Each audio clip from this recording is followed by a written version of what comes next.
with the Order of the Golden Fleece across his chest. Oh, I see him. Oh, he looks as black as a thundercloud. He's throwing those two dressed as devils aside as though they didn't exist. Give me my mask quick before he sees us. No, Ilona. Why not? We'd better face this out now. Sit still.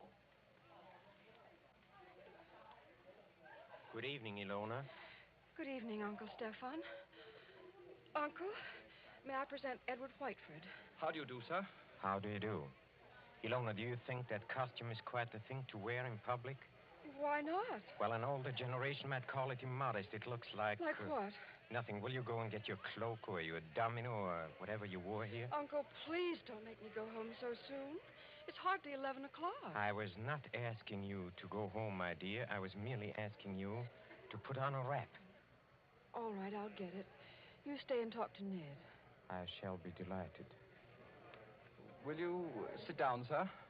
Thank you. You seem to have quite a gathering at this table. Oh, yes. Some friends of mine from the embassy. They're upstairs dancing now. Well, look, glasses, and still more glasses. You know, I was quite an adept once at musical gases. Have you ever tried it, young man? Well, it's very easy. You take a spoon like this, you see, and... Like it? Well, forgive me, sir, but there's something I'd like to ask you. Yes? I don't know exactly how to say this, so I'd better say it in the shortest way. I want to marry your niece. Oh, look out, sir. You smashed one of the glasses. A few francs will pay for that. But there are other things of higher value. At least to me. Well, maybe I ought to mention first that my full name is Lord Edward Whiteford. My father's the Earl of Grey. Indeed. Well, I only mention that to show we're, well, respectable enough. Well, the British ambassador will vouch for me, sir, if you'd like to ring him up. And perhaps I ought to mention that I've always kept Ilona carefully guarded from the world. Almost too carefully guarded, don't you think? That, Lord Edward, depends on my reasons. Sorry, sir. You have known Ilona about how long? 4 days. 4 days. You wouldn't even choose a business partner in 4 days.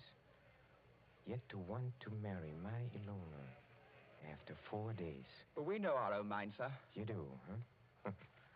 Then you know more than the wisest man in this world. However, as one whose dearest wish is Ilona's happiness, I hope it is, Count Kohari. Do you doubt what I say? Oh, no, sir.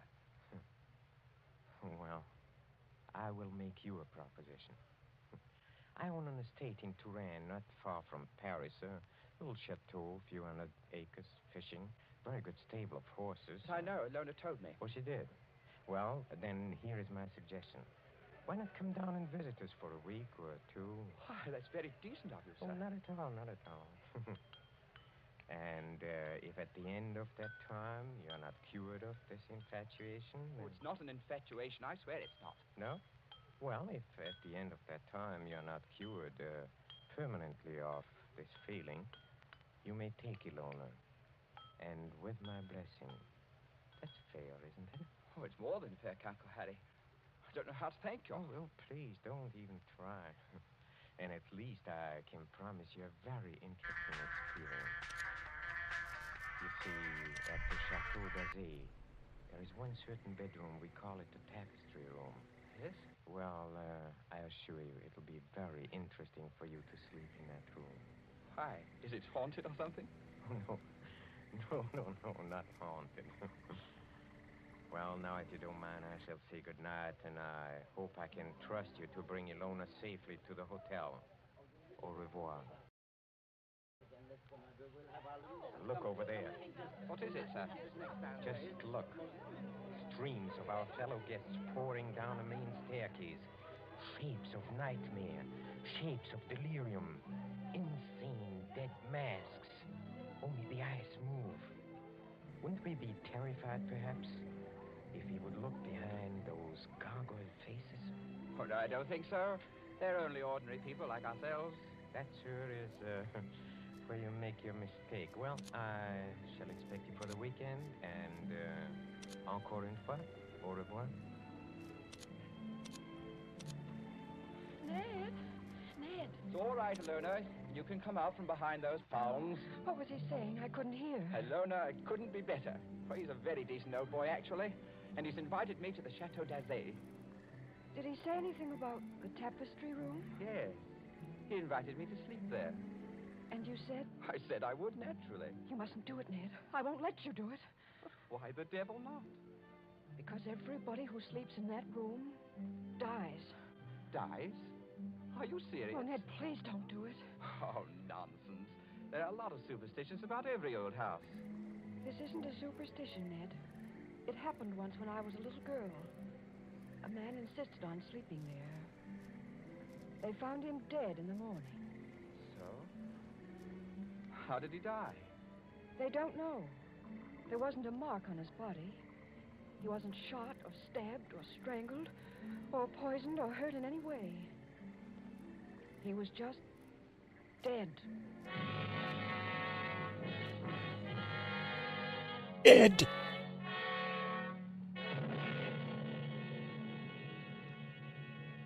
2 nights later, in the province of France now known as Indre-et-Loire, but once called Touraine, the ancient land beloved of Rabelais and Balzac. But now, as the wind moans down the valleys, and rain flickers across the apple trees, and thunder stirs in those haunted hills, it can bring little comfort to a young man driven in an ancient carriage from the railway station along snake-like roads. To what destination? Ahead, a lift of lightning shows the gray walls and conical slate-roofed towers of a chateau set some distance back from the road. Light shine from its narrow windows, dimly seen through the rain as... Driver! Coachman! Oui, monsieur. Is that the Chateau d'Azay up ahead? Oui, monsieur. I will take you to the very door If what? Why do you cross yourself? if I am permitted. What should stop you? Only fear, monsieur. And I am not much afraid. What was that? Only the dogs, monsieur. They keep many dogs, large dogs, at the Chateau d'Azay.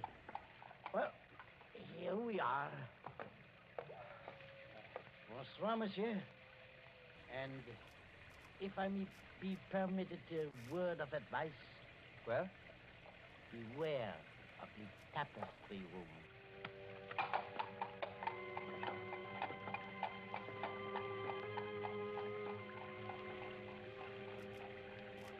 There isn't a bell on this door. There might at least be a knocker. Ah, got it.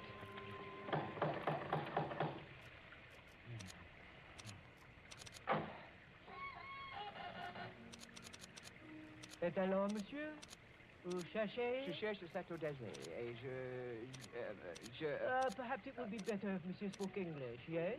You are Lord Edward Whiteford. Yes. Monsieur is expected. Please to enter.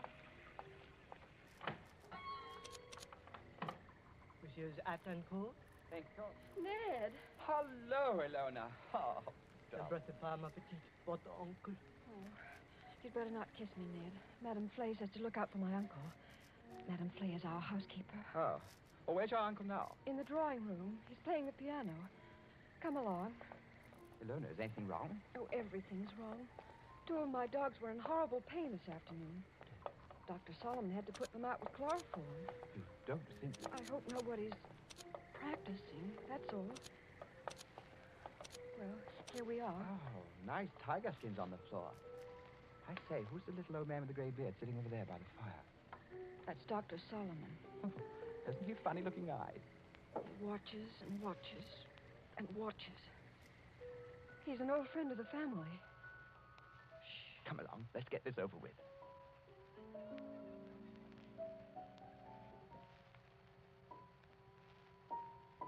Ah, Lord Edward.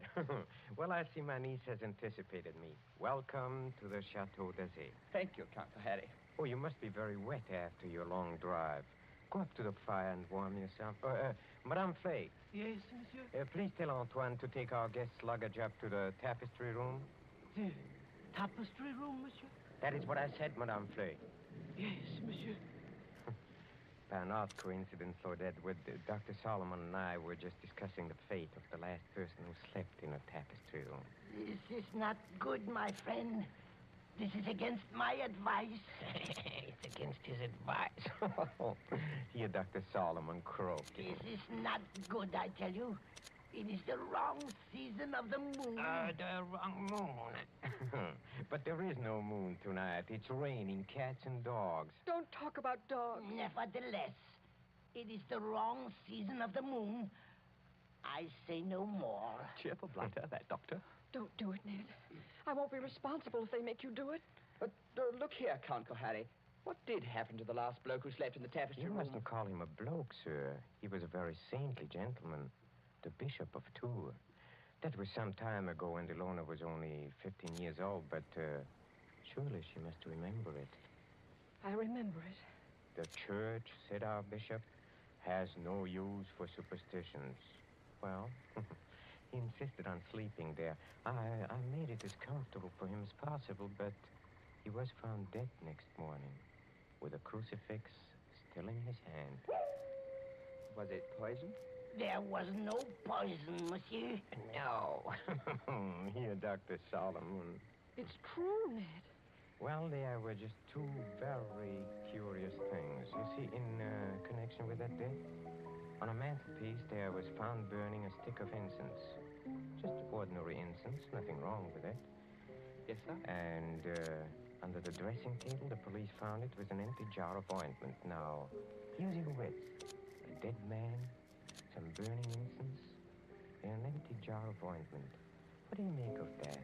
Oh, I don't make anything of it. It's crazy. Please do not speak like that. I'm sorry. It is still the wrong season of the moon. Well, what I really meant, sir, was this. Is there any reason for this story of death? Reason? Any legend attached to the room or anything like that? Yes, there is. Well, sir? Well, we are a very old family, Lord Edward. Old and perhaps accursed. When my ancestors moved from Hungary to France in the 17th century, they brought certain beliefs with them. The old religion. The old religion? Yes, the cult of Diana, the cult of Janus, the cult of freedom and fertility. The witch cult, if you prefer. Oh, now look here, sir. Must we talk about this? Well, you smile, but when I say the word witch, you think of some humorous picture on a Halloween's card. It was very different in the Middle Ages, believe me. Then, my friend, there existed an organized religion which rivaled the church. There were many to worship unashamed at the grand Sabbath. Many to receive all favors from Saturn, their master, and to dance forever, joyously in the red, flaming quadrants of hell. Some 200 years ago, an ancestress of mine, Katerina Kohari, was tortured to death in a tapestry room for professing the old religion. Many persons have not thought it safe to sleep there since. Are you answered? Oh, come, sir. This is some kind of elaborate joke. Joke? The Bishop of Tours did not find it a joke. Not a mark on his body. I assure you as a physician, not a mark on his body. No, not a mark on his body. Here, Dr. Solomon. Yes, I hear him. Well, understand me, Lord Edward, there's no compulsion in this. If you do wish to sleep in that room, all right. Oh, If you don't ridiculous. wish... I'm not afraid to sleep there, sir. Well, I thought perhaps you wanted to change your mind. Oh, never. Would you like me to make a wager on that? What sort of wager? Well, if I spend the night in this famous room and come out of it alive... Yes? Will you give your consent to the marriage immediately? Tomorrow morning? Tomorrow morning? Why? Because I don't think the atmosphere of this house is good for a loner.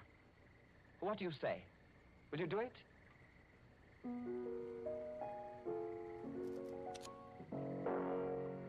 Very well, Lord Edward. I accept the terms of your wager. Don't do it, Ned. For the love of heaven, don't do it.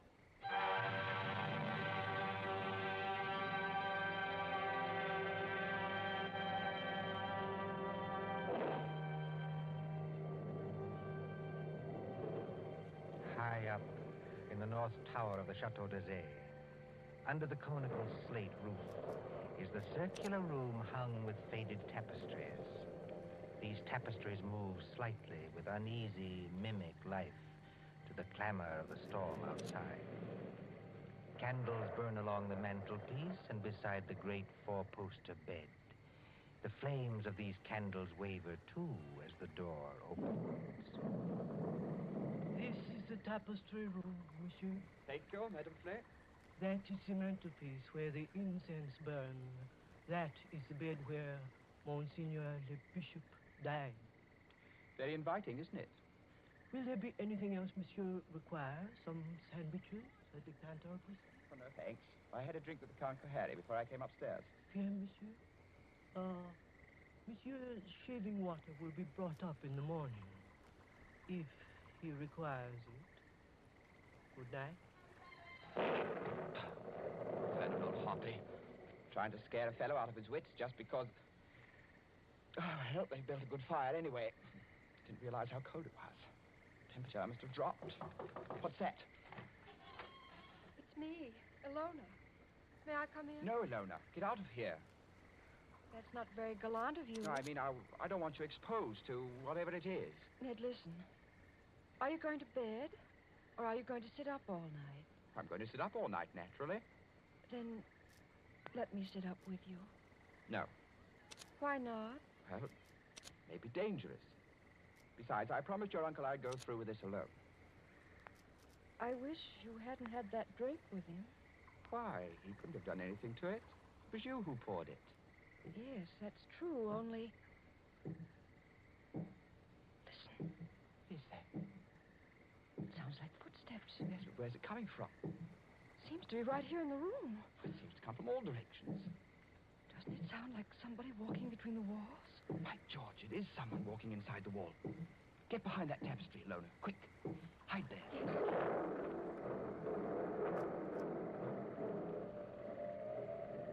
Count Kohari. Where did you come from? Oh, forgive me, Lord Edward, for seeming to appear out of the wall and between the tapestries. Like Mephisto appearing too fast, huh? And this red dressing gown perhaps adds to the effect, too. How'd you get here? A passage between the walls? Yes, exactly. Little device my ancestors for visiting this room. You know, they invented that when its occupant was so unmannerly as to bolt the door.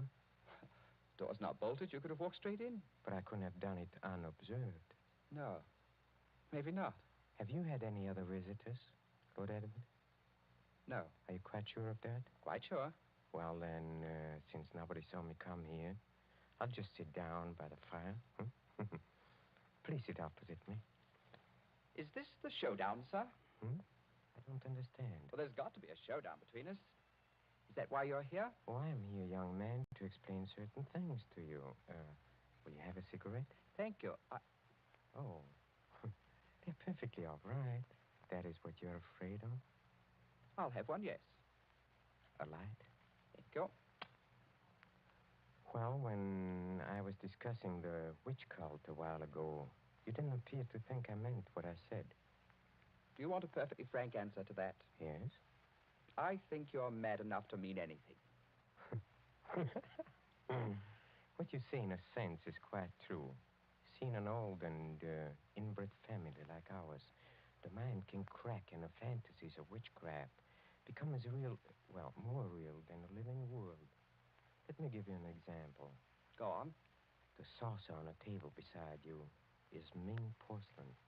It was once owned by Katerina Kohari, a martyr of the old... I want to finish the episode. Yet you are using it as an ashtray. Oh, I beg the witch lady's pardon. I'll blow off the ash. Well, that's a very dangerous remark, sir. Don't you understand that the worship of evil can be strong and compelling as the worship of good?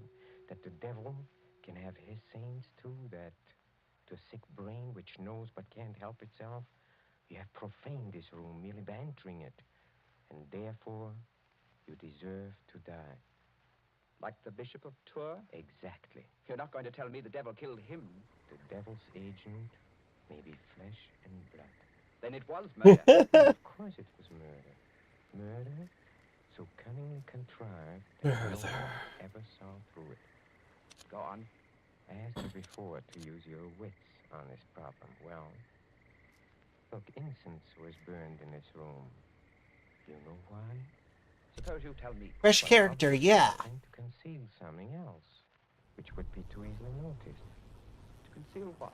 For instance, the smell of chloroform. Chloroform? Yes. A drug not very well understood by laymen. Dr. Solomon, by the way, was using chloroform this afternoon to dispose of some dogs. So I've heard. Well, Dr. Solomon is old and very forgetful. Okay, alright. Chloroform could be stolen. Oh, yes, it could be easily. Now, suppose I take a pad saturated with chloroform. I place it over the mouth and nostrils of a man already sleeping or drugged, so that he gets no air. Wait a minute. That won't do. Why not? Chloroform burns and blisters when it touches the skin. You leave marks. Oh, not at all, my friend, not at all. If I first covered the mouth and nostrils with some substance like... Ointment. Yes. Now you're waking up. Hi. Now observe what follows. In a few seconds, unconsciousness. In 2 minutes or 3 minutes, death. Sudden death, yes. Oh, but chloroform, you see. It evaporates very quickly. There is no trace in the stomach since nothing has been swallowed. Well, you lay your post-mortem for 24 hours. Very easy matter in these country districts, and no trace remains in the blood. Murder without a mark, Lord Edward. Murder without a mark. You can't do it, Count Gohan. There's one thing you're forgetting. What is that? I'm not sleeping and I'm not drugged. Oh, yes, you are. How? When? In the cigarette? No. In a drink you had with you. What was it? Morphine. And you've had enough to put 3 men to sleep. See, that's it. Well, try to get out. I'll do it. I'll do it. You see? You've knocked over the fire irons. You'd have been in the fire yourself if I hadn't caught you. Take your hands off me. Just as you please. If I could reach that bell pull. Well, but you can. Well, better sit down again. Murdering lunatic. So that's how you killed the Bishop of Tours. That's how you're going to kill me. Who, I? Well, you don't think I killed the Bishop of Tours? Didn't you? You fool. I'm not trying to kill you. I'm trying to save you. Dr. Solomon. Well, come come in the room. Come out and be my witness. Yes, monsieur. What? I shall always guard the family honor, even when I guess how men die. This young man evidently thinks I've been talking about myself. Am I, in a popular parlance, insane? Oh, monsieur. Heaven forbid. I have never known a saner man. Have you any notion, Lord Edward, why I brought you to this house? You would never have believed me if I had merely told you. So I had to bring you here to show you. Show me what? What? Look at the tapestries. Come out of there! Behind them. Come out of there! Hey, come out! Ilona! Yes, Ilona! Yeah, it really was kind of stocked, Why do you huh? think I've kept Ilona so well guarded from the world? Why, at a fancy dress ball, for instance, did I object to the costume? It's never of the once witch put me in whose skeleton. dogs were poisoned, so Bitch. that chloroform should be brought. Who The dog poured won't stop, hang drink on. drugged with morphine? In the devil's name, what are you trying to tell me? It was Ilona. She's been helplessly, hopelessly insane for more than 10 years.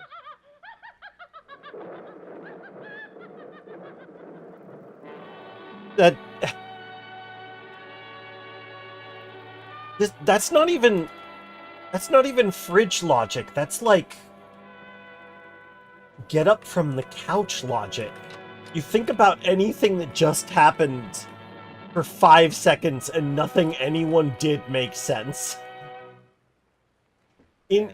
Incoherent story. Starring Peter Lorre.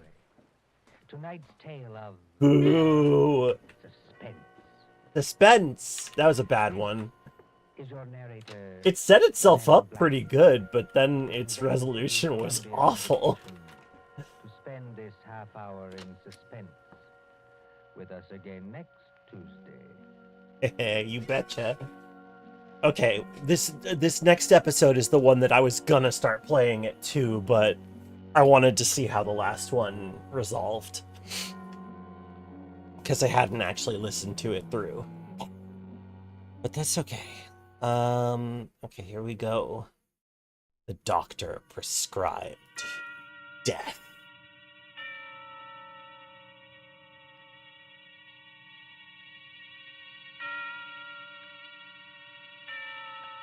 There we go.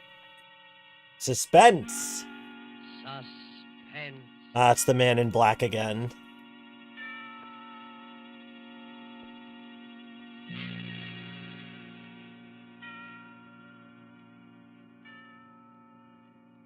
This is the man in black. Here again to introduce Columbia's program, Suspense. Our star tonight is Bela Lugosi, playing the part of Professor Antonio Basile, psychologist. Bela Lugosi The story is himself. by J. Donald Wilson, who calls it The Doctor Prescribed Death. Prescribed If you have been with us on these Tuesday nights, you will know that suspense is compounded of mystery and suspicion and dangerous adventure. Mm-hmm. This series of tales is calculated to intrigue you, stir your nerves, to offer you a precarious situation, and then withhold the solution until the last possible moment. And so it is with the Doctor Prescribed Death and Bela Lugosi's performance. We again hope to keep you in Suspense. Professor Antonio Basile has a theory, but let him tell you about it. Yeah, tell me all about As it. a psychologist, I have worked out a theory I know to be sound. I contend that a person who has decided to kill himself can very easily be turned from this desire to the desire of taking the life of another. I can prove my theory. And if necessary, Okay. Not a that is great exactly start. what I will do.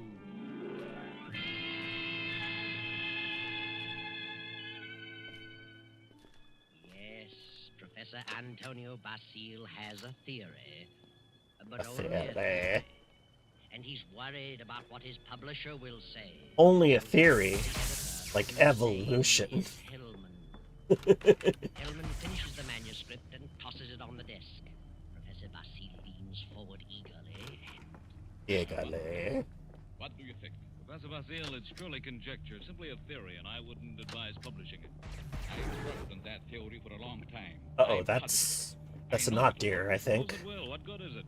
What good have you accomplished if you can prove it'll work? Are you laughing at me? It's so silly. An ordinary human being has suffered reverses. Is sick of it all. He wants to leave it all behind. That's what I thought. You say he can be No, thank changed to you. want to kill someone else. I do. Self-destruction and the destruction of other life. Goodness gracious. The guiding line is very thin. It's ridiculous. Won't publish it. Ranger would fire. Why? He told me that, in his opinion, you should be in the asylum. Mr. Granger says that. Does he think I'm insane? How do I know? Herman, Mr. Granger didn't say that. It's you who thinks I'm crazy. You've never liked me. For some reason, you are trying to tear me down. Well, we'll see, Mr. Hellman. We'll see. Now, wait a minute. I'll show you whether my works are illogical. I'll show you whether I'm insane. Oh, calm down. I'm going to make you eat those words. I know you don't like me. Looks like the butlers already let themselves out. My theory is sound. Or, oh no, wait. Wrong street. You wait, Hellman. You wait. You wait. Yes, wait, Hellman. Wait. Professor Basile, seething with resentment, There. rushes from the office and strides angrily down the street. Insane, huh? I'll find the subject. Alright. Who wants to take his own life. So Basile goes home, late for dinner. He finds a note from his wife, Myra, saying she's decided to attend the opera and will be home around 11:30. Then Professor Basile gets an inspiration. They're coming to get me. Goes to the Yes, bridge they over the are. Canyon, the bridge called Suicide. Damn it. And strangely enough, he hasn't long to wait. As he stands against the railing in the fog, a figure appears a few feet beyond, stops, prepares to leap. Don't do it. Wait a minute. Listen. That's very silly. Let go of me. Oh, no. I couldn't do that.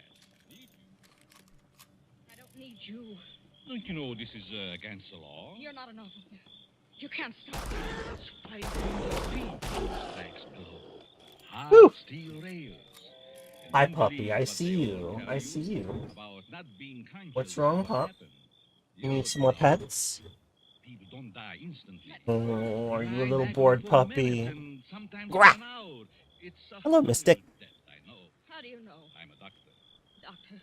The dog is I can tell you much simpler ways, asking for much less attention, so I'm painful giving ways him a and little. quicker. You're a nice young girl. An intelligent girl. Gonna come You up? wouldn't want it to happen this way. Take some time and pet you, pup. Maybe after I talk to you a while, you wouldn't want to do this at all. No. No. But come on. Let's talk it over. Maybe a few minutes talk will change the entire picture for you. What could you do to help me? If you'll come, I'll tell you. There's a motive back of your wanting to do this, and I'd like to know what it is. Nothing doing. Haven't you any relatives? Any loved Actual ones you'd like to silverfish in the protect? game, like the one of the ones bugs you can pick up. Then if you talk with me I- for a while, I would like that. maybe I would like could that. find my way clear to help those people. I don't know what Oh no, the flomp is a major success. Where? my apartment. If they come up here, I'm just gonna plug them. Just gonna plug them.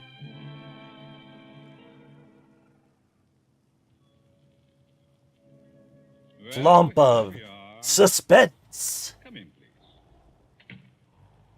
Well, what do you want to know? This guy's like, Sit down first. I really need you to murder my colleague, and Isn't Pop. I knew that. You tell how you do. Now first, why did you come here? Why? Why, because you talked me into it. I see. You're not afraid of me? Afraid. In my frame of mind. oh, I see a butler. What could I lose? Suppose I told you that I really brought you here to kill you.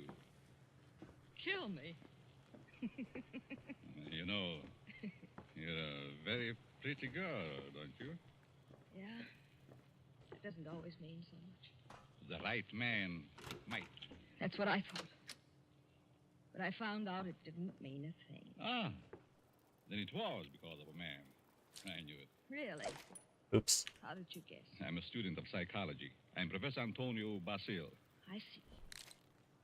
And you want to know what makes me tick. You want to know the reason behind my action tonight. That's right. I would like to know what happened to I make you really kill hope yourself. that there would Suicide is a be mental aberration. that kind of achievement. I'd Yes. like to know what preceded the decision to destroy yourself. And what you thought about until the moment I stopped you on the bridge. What good will that do me? You said you weren't broke, but you also said you had some loved ones you'd like to do something for. I meant I wasn't broke to the point of being hungry. I have a few dollars. But you suggested help for someone in larger terms. Yes, I did. Who is the loved one? My mother? You are her only means of support? Yes, And you intend to kill yourself? yes. That's being selfish, isn't it? Selfish? Yes. You are All right. concentrating This solely on this self. episode is on notice. I might have to swap out.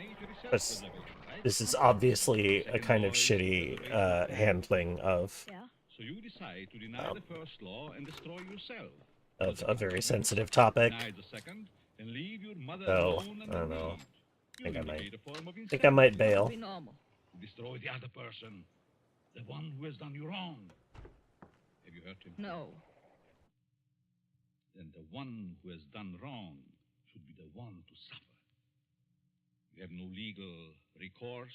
Legal recourse. No, I haven't, I'm sorry to say. And Okay. you kill yourself to let your I'm gonna mother suffer skip it. because of the wrong of another. Why shouldn't he? The hangman won't wait.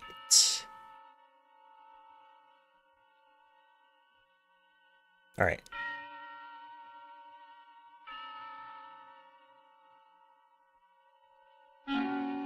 Suspense. Too loud. Bring it back.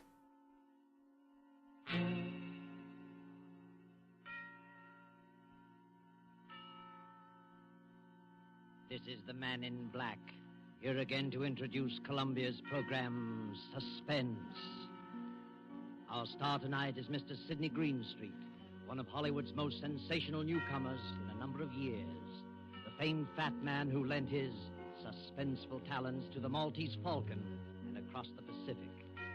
Mr. Greenstreet is with us to create on the air John Dixon Carr's celebrated detective, Dr. Gideon Fell. The story called The Hangman Won't Wait is tonight's tale of suspense. If you have been with us on these Tuesday nights, you will know that suspense is compounded of mystery and suspicion and dangerous adventure. In this series are tales calculated to intrigue you, stir your nerves, to offer you a precarious situation and then withhold the solution until the last possible moment. And so it is with The Hangman Won't Wait and Mr. Greenstreet's performance. We again hope to keep you in Suspense. He comes striding towards us now, beaming like old King Cole. You can probably hear him chuckle. If he wheezes a little, that's due to weighing more than 300 pounds. You notice the 3 chins and the banded mustache and the eyeglasses on the black ribbon. He removes his hat with old-school courtesy. Don't try behind them. He is Gideon Fell, Doctor of Philosophy and expert in crime. If he tells us something about the Barton case. I've only one remark to make about the Barton case. Woo! Afraid we don't quite follow that. The judge was wrong, the jury were wrong, the prosecution was wrong, the defense. But Dr. Fell, you can't have a murder case in which everybody is wrong. My cases, sir, you can have Yes, that's true enough, but... I want you to imagine yourself in the position of that girl, Helen Bott. Well? Imagine yourself waking up suddenly in the middle of the night. You're terrified. You don't know why. The room is cold and nearly dark. All of a sudden, you realize it's a room you've never seen before. There's a queer smell like old stone and disinfectant. The funniest doll you've ever seen. You just push the button and she starts to giggle. Oh, scary.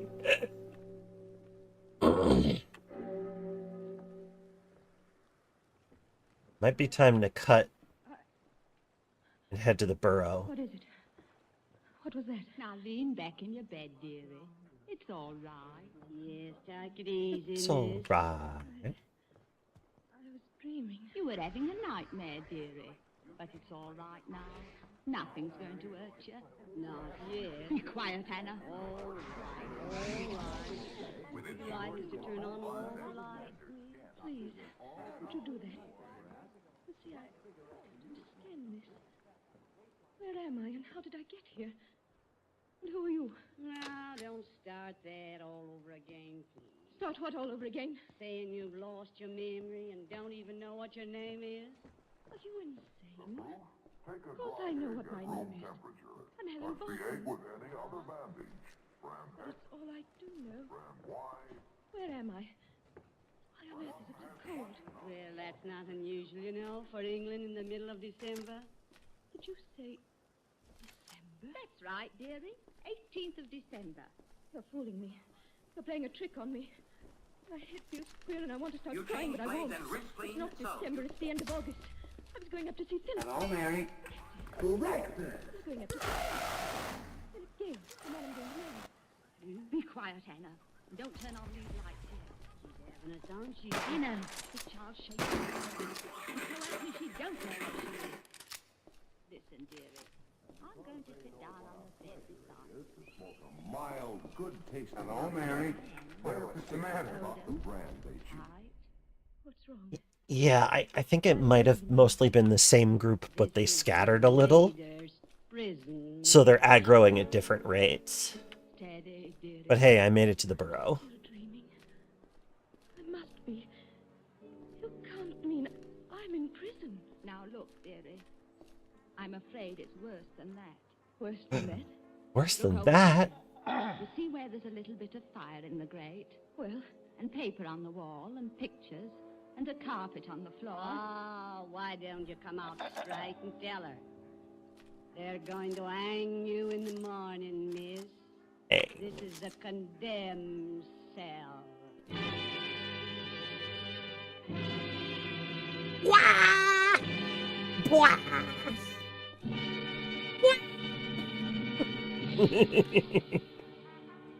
Sudden shock, the prison clock smote on the shivering air.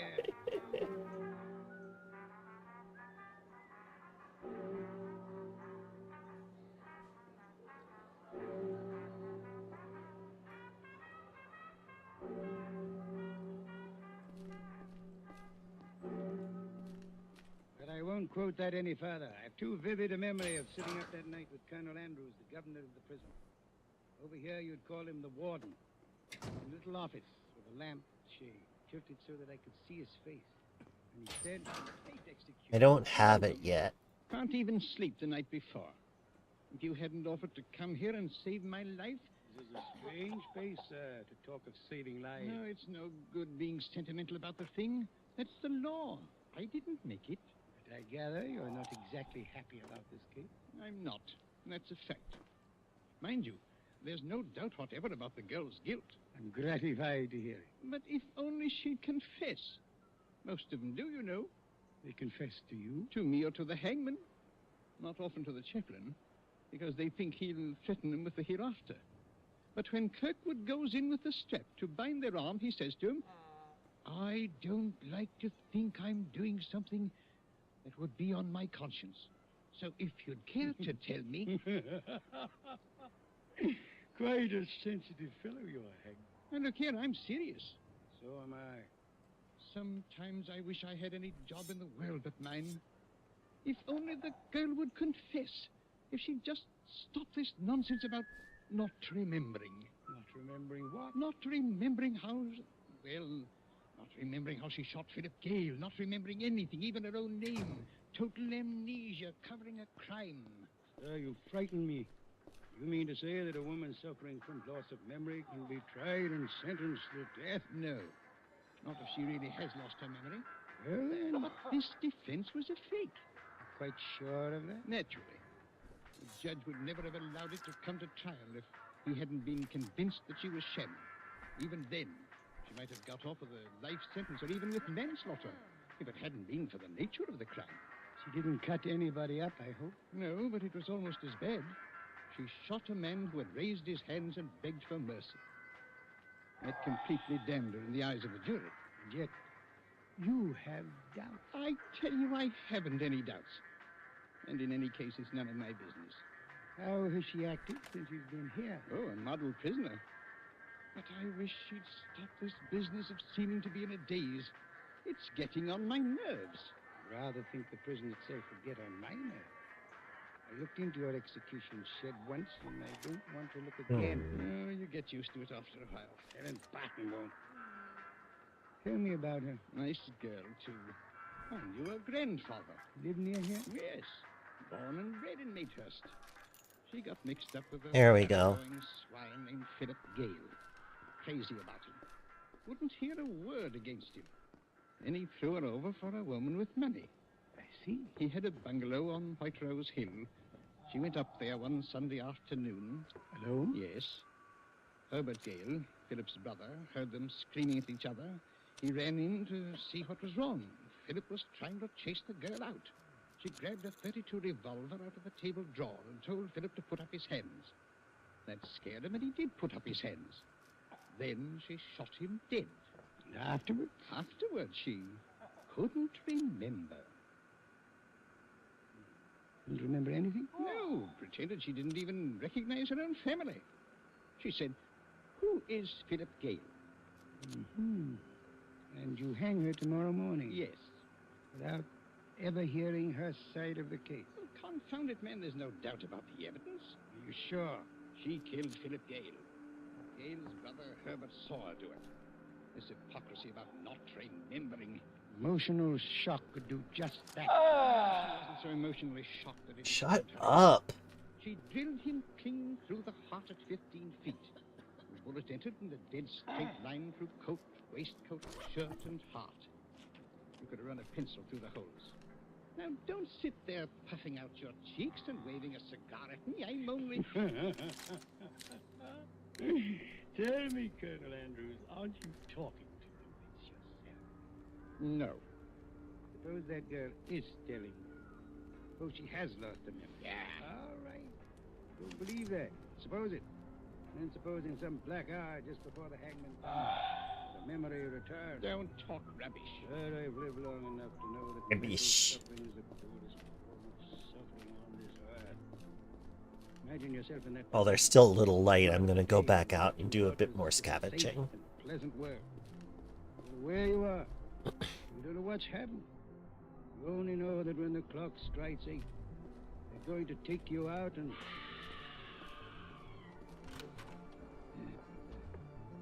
Did you hear that? Yes. Are you thinking what I'm thinking? Yes. I think so, brain. Very much fear it is. Sometimes, you know, we have to use drugs. A Yes. little too noisy. Take them to the execution shed. It's only a short distance, and we try to get it over in a matter of seconds, but sometimes they can't walk. Yes? What is it? Beg pardon, sir, but I thought I'd better get you, or the You have to doctor, turn or it up Chaplin, again. or both. Oh, what's the matter with you, man? You're as white as a ghost. Can't help that, sir. I've been a warder at this place for a matter of 15 years, but I never knew anything like this. It's the upstairs room, I suppose, Miss Barton? Yes, sir. Hysterical? Yes, sir. She says she remembers now. I see. She's carrying on something awful, sir. But that ain't all.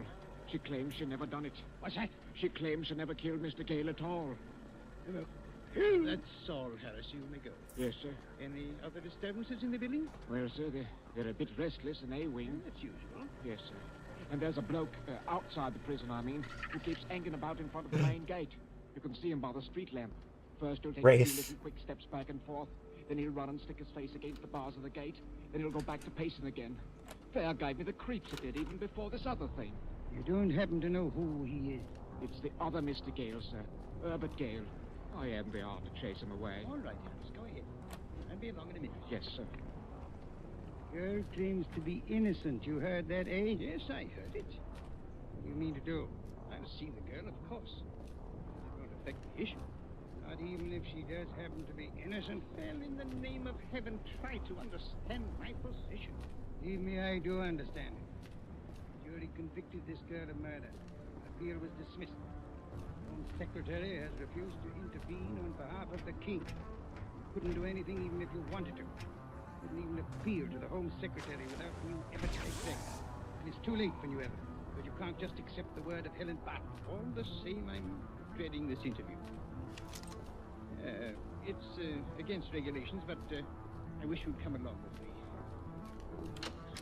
There isn't. Where's the whiskey? I think a little stimulant. She will need the stimulant. Well, it's a cold night. The colder yet where she's going.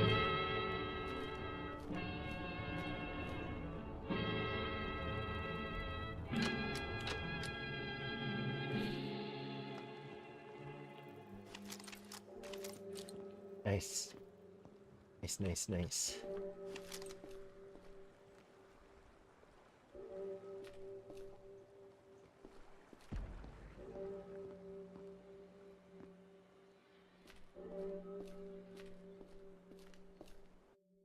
I didn't do it. I tell you, I didn't do it. Steady, miss. It's all right, dearie.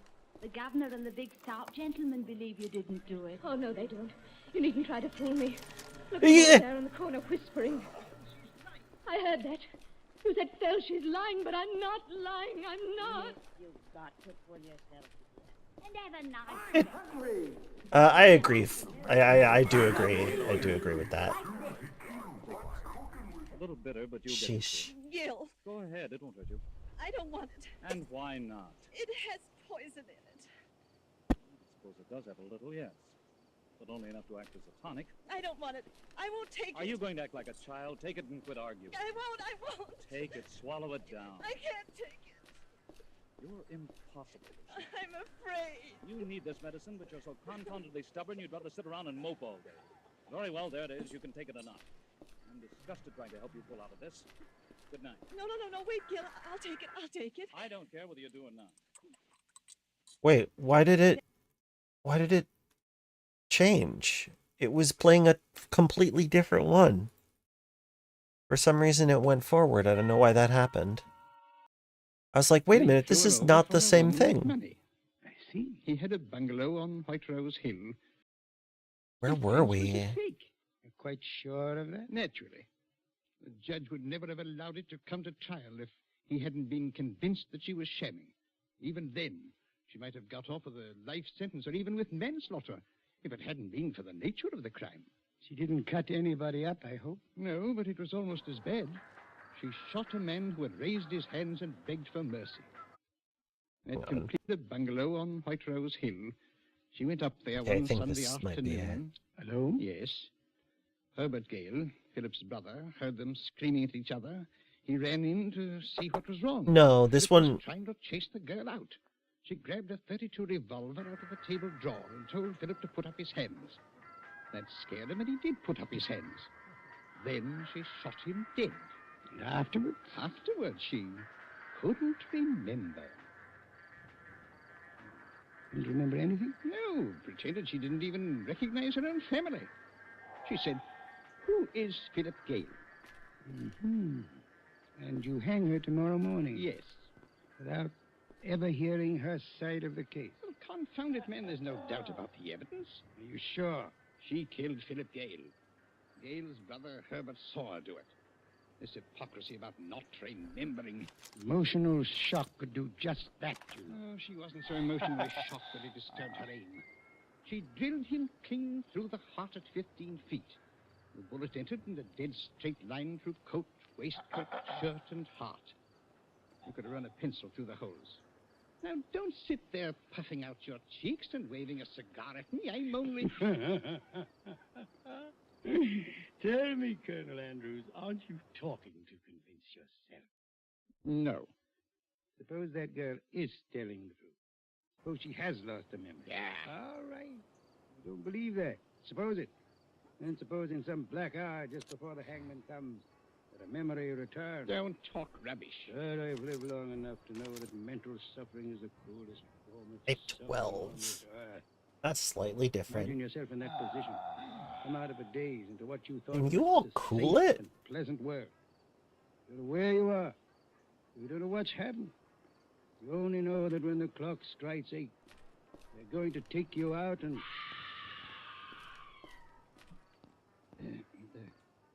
Did you hear that? Yes.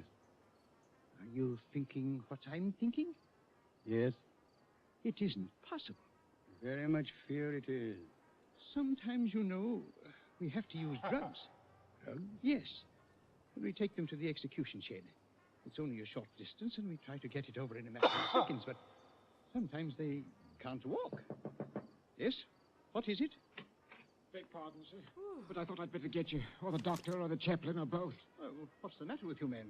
You're as white as a ghost. Can't help that, Better sir. weapon. I've been a warder at this place for No? about 15 Okay. years. Never mind but I then. never knew anything like this. It's the, Fine. upstairs Be like room, I that. suppose, See if Mr. I care. Barton? Yes, sir. I don't care. Hysterical? Yes, sir. She says she remembers now. I see. She's carrying on something awful, sir. But that ain't all. She claims she never done it. What's that? She claims she never killed Mr. Gale at all. That's all, Harris. You may go. Yes, sir. Any other disturbances in the building? Well, sir, they're a I bit guess I could restless just and buy angry. the AMP, which There's I a bloke know is a good outside the gun. prison, I mean, who keeps hanging about in front of the main gate. You can see him by the street lamp. First, he'll take a few little quick steps back and forth. Then he'll run and stick his face against the bars of the gate. Then he'll go back to pacing again. Fair gave me the creeps it did, even before this other thing. You don't happen Oh, to it's know just who- jewelry, yeah. It's the Oh, hang on, I gotta close the door. It's getting I am blustery being out. to chase him away. All right, Harris. Go ahead. I'll be along in a minute. Yes, sir. The girl claims to be innocent. You heard that, eh? Yes, I heard it. What do you mean to do? I'll see the girl, of course. But How's it going to affect the issue? Not even if she does happen to be innocent. Well, in the name of heaven, try to understand my position. Believe me, I do understand it. The jury convicted this girl of murder. Her appeal was dismissed. The Home Secretary has refused to intervene on behalf of the king. You couldn't do anything even if you wanted to.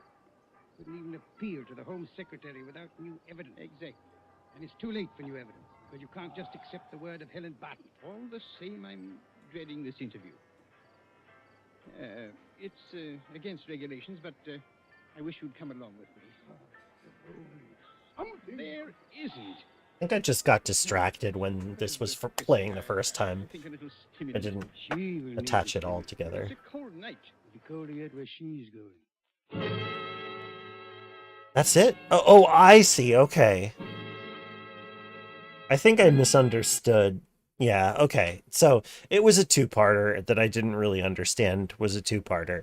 I think we'll just skip to the next thing because I'm kind of like, okay, whatever. I don't care. Here, let's try the next one.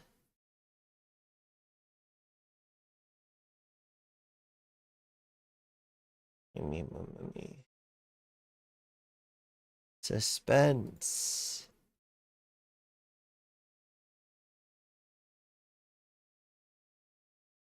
Let's try Will You Walk Into My Parlor?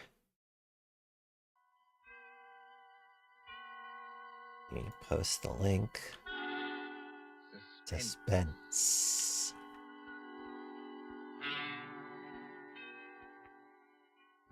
This is the Man in Black. Here again to introduce Columbia's program, Suspense. Two of Hollywood's most deadly players are with us tonight. All right, Geraldine Fitzgerald and Sir Cedric Hardwick. Miss That's Fitzgerald more and like Cedric it. are here to match wits in a suspenseful tale by John Dixon Carr called Hey, Tyrion. Welcome. Will You Walk Into My Parlor? Will you walk into If my you've parlor? been with us on these Tuesday nights, you will know that Well, suspense will you is do compounded it? of mystery and suspicion, and dangerous adventure.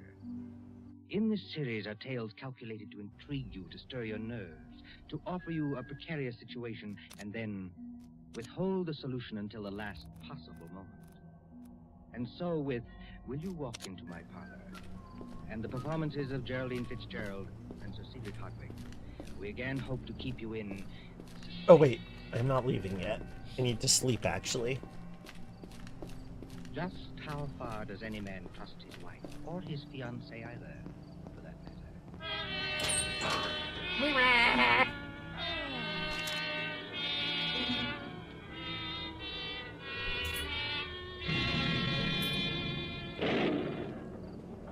An English bazaar, a garden party in the grounds of Leighton Hall in Kent, one fine summer afternoon before the war. Leighton Hall is the home of Major and Mrs. Grant, always ready in the cause of charity. Oh, I'm There's hungry. the stern red brick of the hall rising above oak trees, against green lawns of the stalls and swings and the roundabouts and the coconut shies. They are not well patronized now, because a summer storm is coming up, and the wind is whipping at the tents, flapping the gaudy banners in a fantastic manner. The door sending below the spectators highway hurrying area away in calls search for of shelter. you. But over in a far corner is the fortune teller's tent. Yeah, this is a fresh character, by the way. Yet with more than just a Take a look. Beside it is a miniature shooting gallery, presided over by Major Grant himself. I am a spy Near from the center of forest. bazaar, I came to band the zone to find love. The village musicians play lustily to keep the patronizers from leaving. But as the wind rises, it seems that only two of them are oblivious to the coming storm, for they are in love. The young man is tall, in sport coat and flannel. The young lady in a flowing gown of a startling beauty, which Quetzal hair, yeah. It was random. I just did random and changed what I wanted to change. She has her hand on his arm for protection. It's not very much. Against what? I need more treasure. Nothing. Just for protection. I want to get my fortune told before we leave. Mary, the wind, I'm sure, is going to pour any minute. I Oh, think... it won't take long. We'll beat the storm. Wait and see. I hate to drag you away from the match, but I do want to visit him. You don't believe in that rubbish, do you, Mary? No, I don't suppose I do. That rubbish. I never can resist getting my fortune told. Well, I suppose it's a woman's prerogative. And they say this man is awfully good. They say it's marvelous how he can tell you all about yourself. You know that already, don't you? Oh, Phil, darling, please don't be so unimaginative. All right, Mary, I'll be good. Who is the fortune teller, by the way? There's his sign on the tent, the great Omar, Palmist and Crystal Gazer. Sees all, knows all. No, I mean, who is he in real life? Friend of the Sees Major? all, knows Maybe the all. Major could tell us. There he is now. Oh, there, you two. Over here. Oh, Major. Please, Phil, we don't have to go there, do we? Go where? To that shooting range of the Major's. I hate guns. It's right next to the fortune teller's tent, Mary, and we can't insult our host. Coming, Major. Look at the Major. He's beaming all over his face and twisting that white mustache into a corkscrew. I suppose he's heard about us. Mary, my very contrary woman. Sure. You're not ashamed of being engaged to me, Oh, you know it's nothing like that, Phil. I'm much too much in love with you. Only all the old cats in the village are probably saying awful things about me. Now, what the devil could they be saying about Mary Sherwood, Phil Lester. Hello, Major Grant. Oh, you young rascals, you young so-and-sos. Give me a hand, each of you, and many congratulations. Thank you. Thank you very much, Major. We feel rather pleased about it ourselves. At least I do. And you, young woman, you come over here, and then you'll have every one of us Britishers at your feet. What you do? Britishers? Marry a fellow American when he's helpless and away from home. And do I love being snared? Yes, old girl. It looks as though you had your man where you wanted. Who's there? Now tell me, demon in disguise? Come on over there. Is anything wrong? No, nothing, but it's getting dark and the wind's rising. It's going to pour any minute now. The woman before you were the one who said not to worry. Oh, that won't matter, my girl. The show's real running. We did pretty well, if I do say so myself. Don't mind letting go of my hand. No, you don't, my girl. Extremely Not a bit cool of it. game, yes. Not until you've patronized this charity. As a preparation of polishing off your husband after marriage, why not try a few rounds with a rifle? Show us what kind of a shot you are. No, please. Now, here's a neat little model, Winchester 61. 22 caliber. Yeah, try it. I know it's stupid and silly of me, and it's not the right So one. easy. Like this. Watch it again in slow motion. I mean, anything that suggests ever since I was a child, I've never even been able to look at a dead person in a coffin. It scares me. Mary, a dead person? Nobody's going to get killed, darling. You just fire away and see if you can hit the target. Yes, here. All right, if you insist, Oh, watch out. Bullseye, you've hit the electric light in the roof.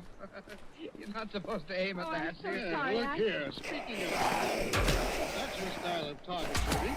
Darned if I'm not going to crawl out from under this cover and stand behind her. Here, make way. It isn't funny, Phil. I'm sorry, but I can't go on with this. Here's the rifle. Sorry, Mary, if I'd known it was going to affect you like this, Oh, it's all right. I tell you what, you run along and see the fortune teller, my dear. Come with me, Phil, won't you? He'll only admit one at a time. Well, why don't you go ahead, darling? I'll wait for you here. All right. Oh, come on. I am an idiot for upsetting. Okay. Okay. Yeah, no, I choked. Fortune teller doesn't keep her in there very long. I agree, Chipper Doodles. Black as pitch. You're not The careful, realism winds doesn't will get blow in you the way into of the next whimsy. valley. Well, these tents are pretty securely pegged, young fellow. I think we What? can risk it. So dark that... Wait a minute, look there. Where? The fortune teller's tent. He's got a light inside, and you can see his shadow against the tent. It's like a shadow screen. Looks it. There's Mary going in. Now she's sitting down across the table from him. I say, young fellow, you happen to know who the fortune teller really is?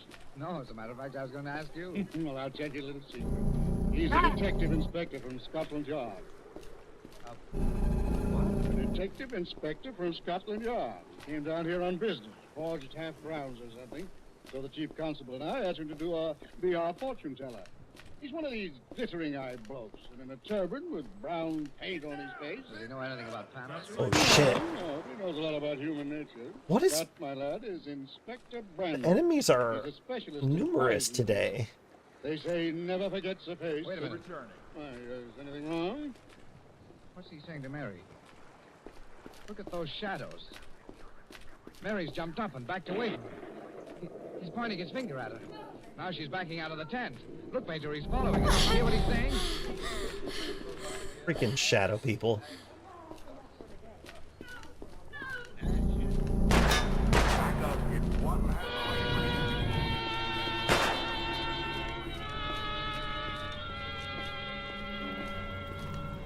Damn it. Mary, darling, get hold of I'm wounded! Darling, you shouldn't be upset. Sheesh. Darling, Lingo. What's wrong with you? What was he saying to you? Saying to me? Nothing told me. Only the usual thing about a happy life and a little illness, but nothing serious. Then why were you so frightened? Frightened? But I wasn't frightened. Oh, no, Mary. I'm sorry. I saw your shadow on the wall of that tent. I heard you shrieking. You know, I can't go in and get my fortune told and see what all this is about. Bill, you mustn't. Why not? You'll find yourself having a mighty on my head. It's busy going to time pour down keeping in up with seconds. it. Hadn't we better run for the house? You go on up to the house, Mary. Oh, Phil, I don't want to be by myself. All right, then, dear. There's the Major. Here, give him this gun, will you? I'll be with you in a moment. I'm going to see that faker. Fortune teller. Can I come in? Hey. That's so rude. You? Back up, Gaylord. You back up. First tell me the date of your birth. How dare you tell a lord to back up? Just a minute, Inspector Brandon. Do you mind if we drop the mumbo-jumbo? Well, as a matter of fact, I'd like to drop it. It's been a bit of a strain talking like Hamlet's ghost. Well, what's on your mind? Well, maybe it's only the heat or my own nerves, but... What were you saying to Miss Sherwood? Miss I don't think I young have, lady who was just Tyrion. in here, my fiancée. What's wrong? How did you jump like that?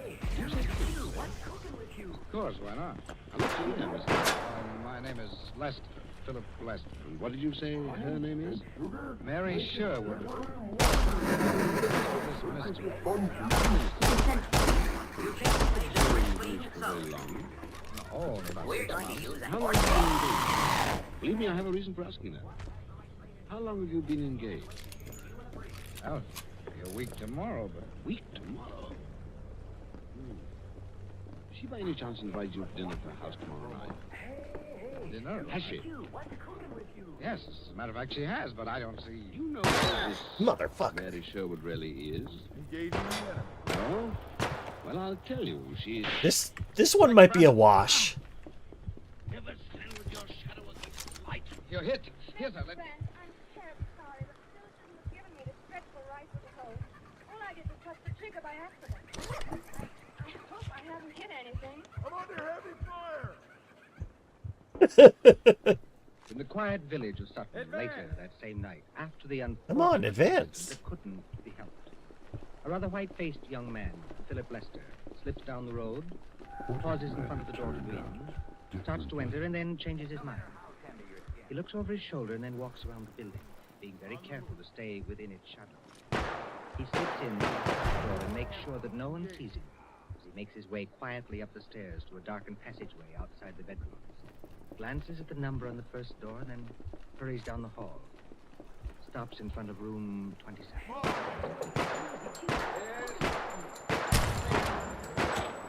Hip firing feels like good practice.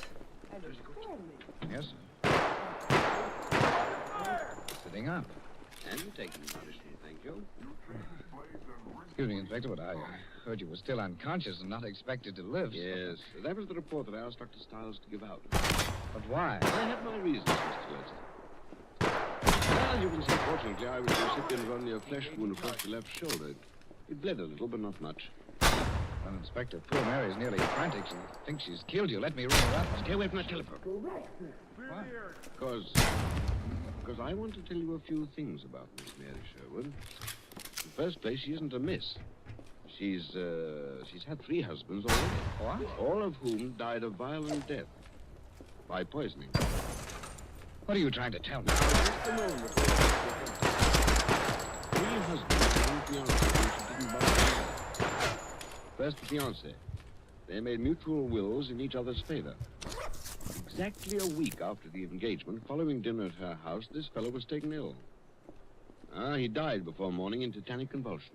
Inspector, that's ridiculous. Mary, why, she's so young and innocent. Young, perhaps, but... I don't believe it. Don't take my word for it. LeVar Burton? 10,000 lamb to London for foul. You can see photographs and fingerprints. I still don't believe it. Then tell me, Mr. Lester. You're quite a wealthy man, aren't you? Yes, fairly well off. You and this man made a will in each other's favor? Mary wouldn't need to do that. She's got plenty of money and a collection of jewels worth I don't know how much. I quite agree, but you haven't answered my question. Have you made a will in each other's favor? Yes. Well, whose suggestion was that? Yours or hers? I don't remember. We started talking and agreed it would be a sensible idea. But it shocked you a little, didn't it? And you wondered why it was necessary.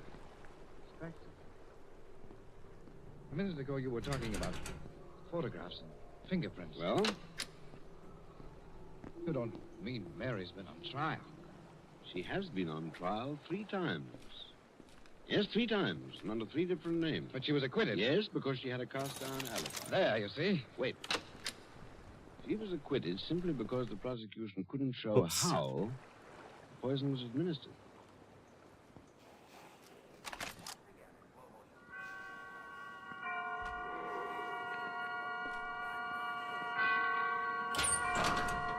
That's not the end, is it? Oh, maybe it's another 2-parter. Well, this one I'd listen to the other half of. This is the Man in Black. Here That's... again to introduce Columbia's program, Suspense. Suspense. Our distinguished star this evening is that delightful gentleman, Mr. Roland Young, playing as author of detective novels. What? Who invented his best... It feels like that was an incomplete thing, but now we're 4 episodes ahead. Well, that's silly. How strange. Well, at the very least, if this one's a 2-parter, at least we have the episode after it. Yeesh, that's a pity. The customers like murder. I have to admit, I'm kind of sold already. Bun. Well, hello there, Sassi Benui, my dear friend. We're about to queue up another episode of Suspense. We're listening to old-timey radio, and I'm shooting people. So this is gonna be Suspense, episode 24. Bun! Oh my goodness. Bun. I'll wait a minute before actually starting to play. How are you all doing? Are you having a good... having an okay Wednesday? I'm facing some resistance. But you know what? Doing my best. And I did pick up a really nice 30-06 battle rifle, so it's pretty good. Ooh, I can sell some things.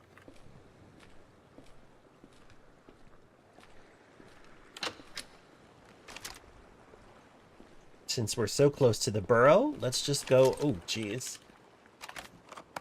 Sadly, there's been some communist murder. There were a bunch of NFTA troopers around, but they might have cleared out, gone somewhere. Bun has fantastic emotes, that's true. Sleepy as heck.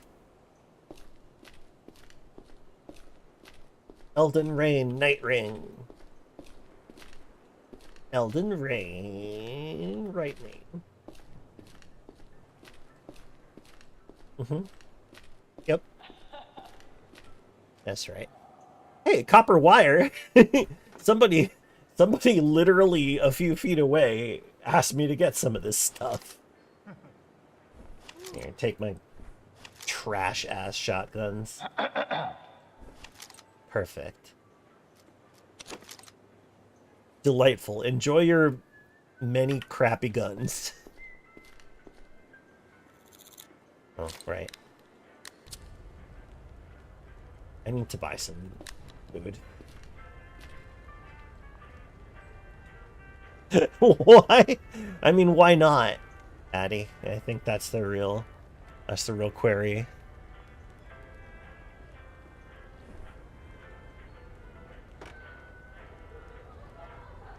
Ooh, it's beans are up.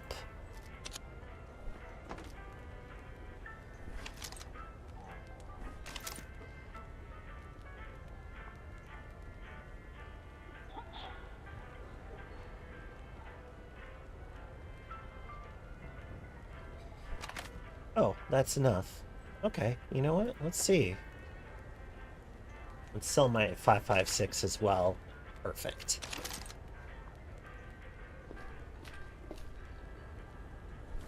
Beans and beetle. Just like my progenitors used to make. Lilith is very boozy. It is funny. That's also true. Okay, let's go turn in. I'm gonna put away my AMP because I just don't have enough 9mm ammo to justify using it right now. Shockingly, I still have enough 30-06 to make this a great main firearm. So yeah, I'll just leave this slot open and pick up whatever I find on somebody's corpse. This wrench I want to take over to Simi at the observatory. Love you, a lentil. Me too. I like all of Pseudonym Jones' cartoons.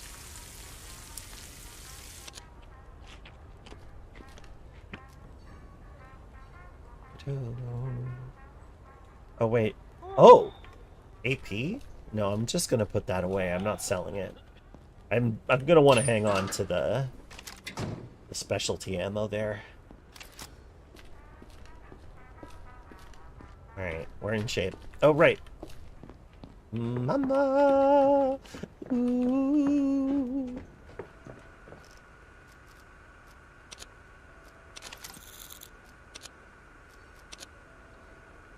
Alright, that'll do for now.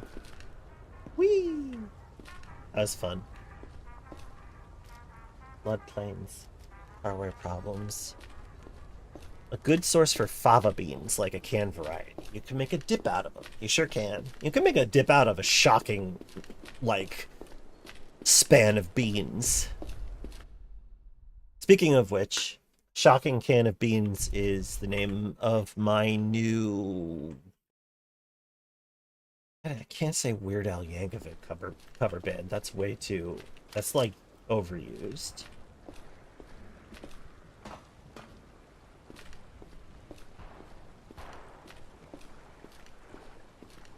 I don't have it today. Soul Grindustrial Core. Grindustrial.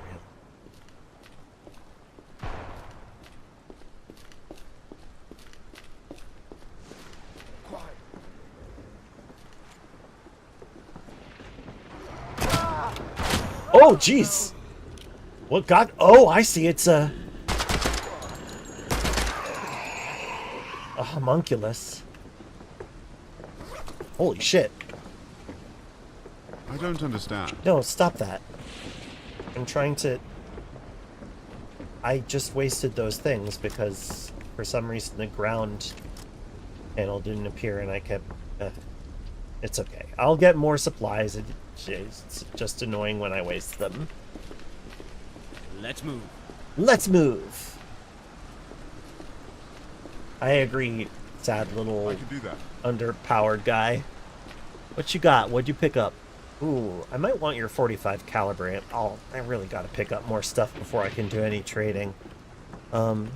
Sometimes the ground eats things. That is true. Sometimes the ground eats things. I was going this way. Ooh, very wainy. Alright, so let's go back to our listen. We were about to play Suspense, episode 34. The Customers Like Murder. Blame it on an anomaly. Yeah, I often do. Here we go. Secretary is Miss Peggy Conklin. No. Stop that. Sorry.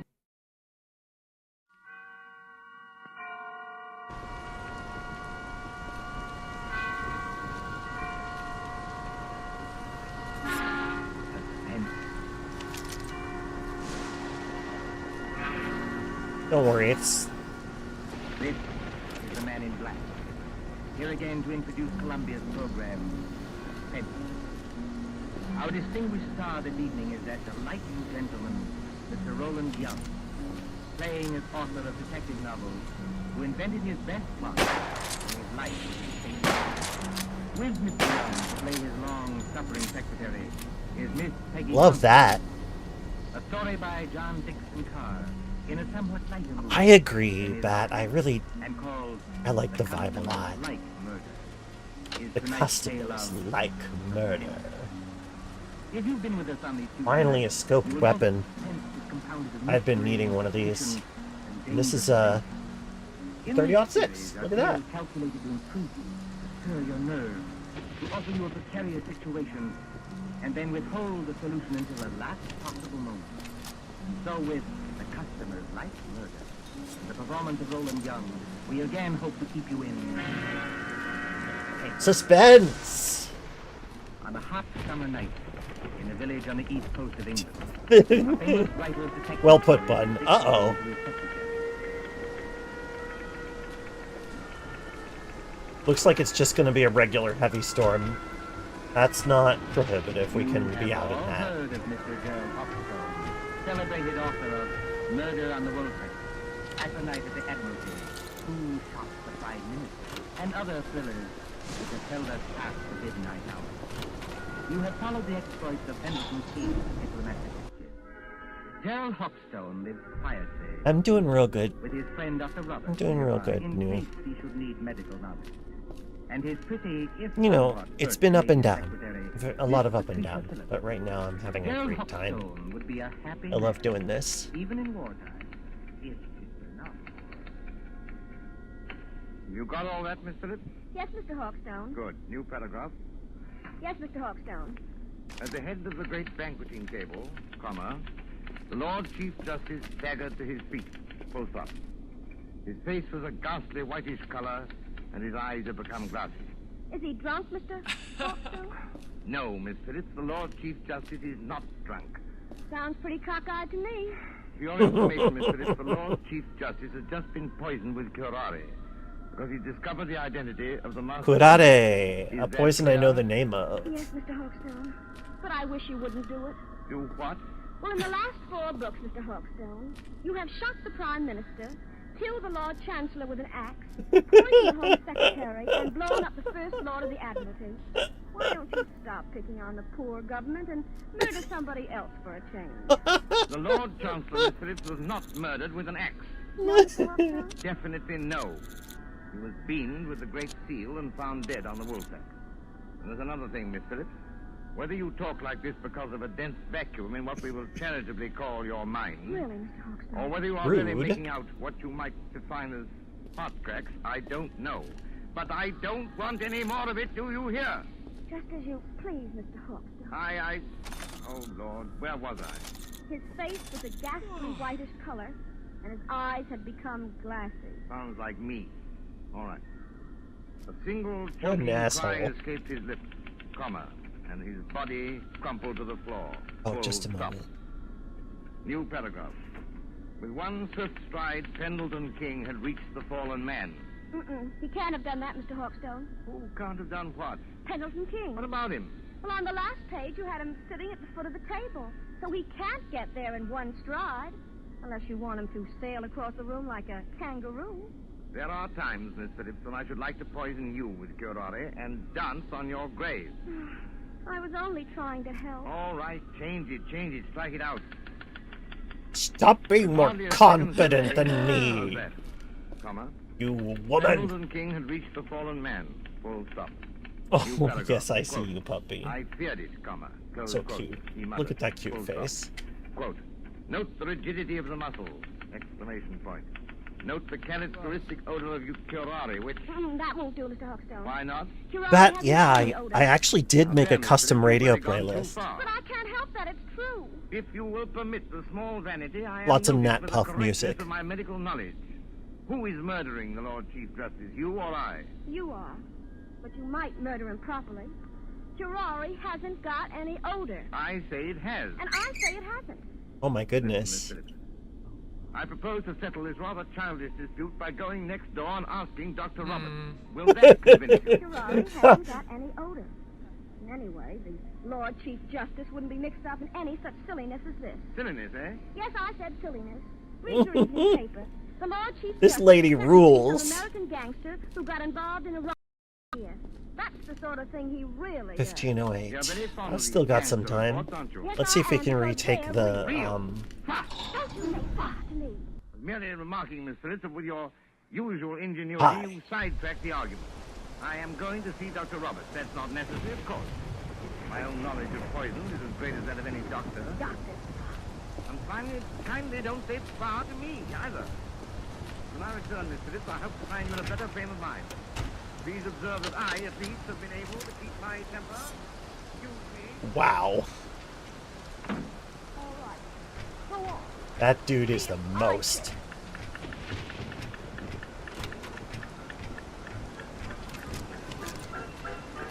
Alright, let's not stay in the open. I don't want to test anything.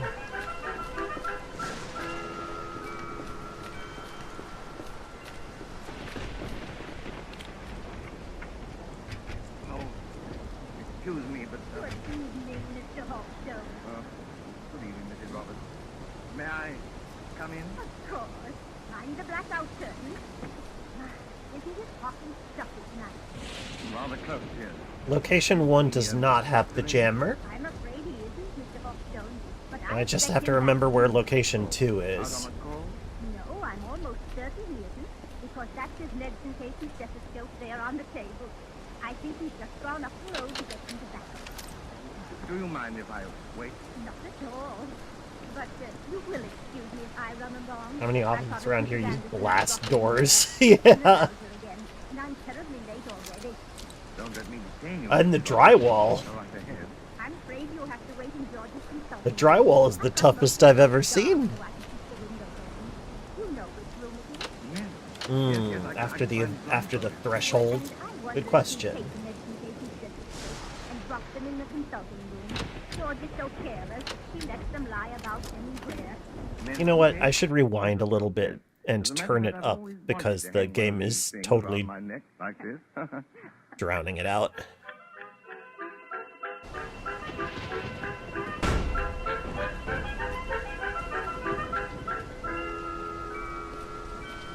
Rebels ass music. Oh, excuse me, but... Good evening, Mr. Hawkstone. Good evening, Mrs. Roberts. May I come in? Of course. I'm the blackout curtain. Isn't it hot and stuffy tonight? Rather close, yes. Is the, Pretty doctor orb. in? I'm afraid he isn't, Mr. Hawkstone, but I expect him back any minute. Oh, out on a call? No, I'm almost certain he isn't, because that's his lead-sensation stethoscope there on the table. I think he's just gone up the road to get some tobacco. Do you mind if I wait? Not at all.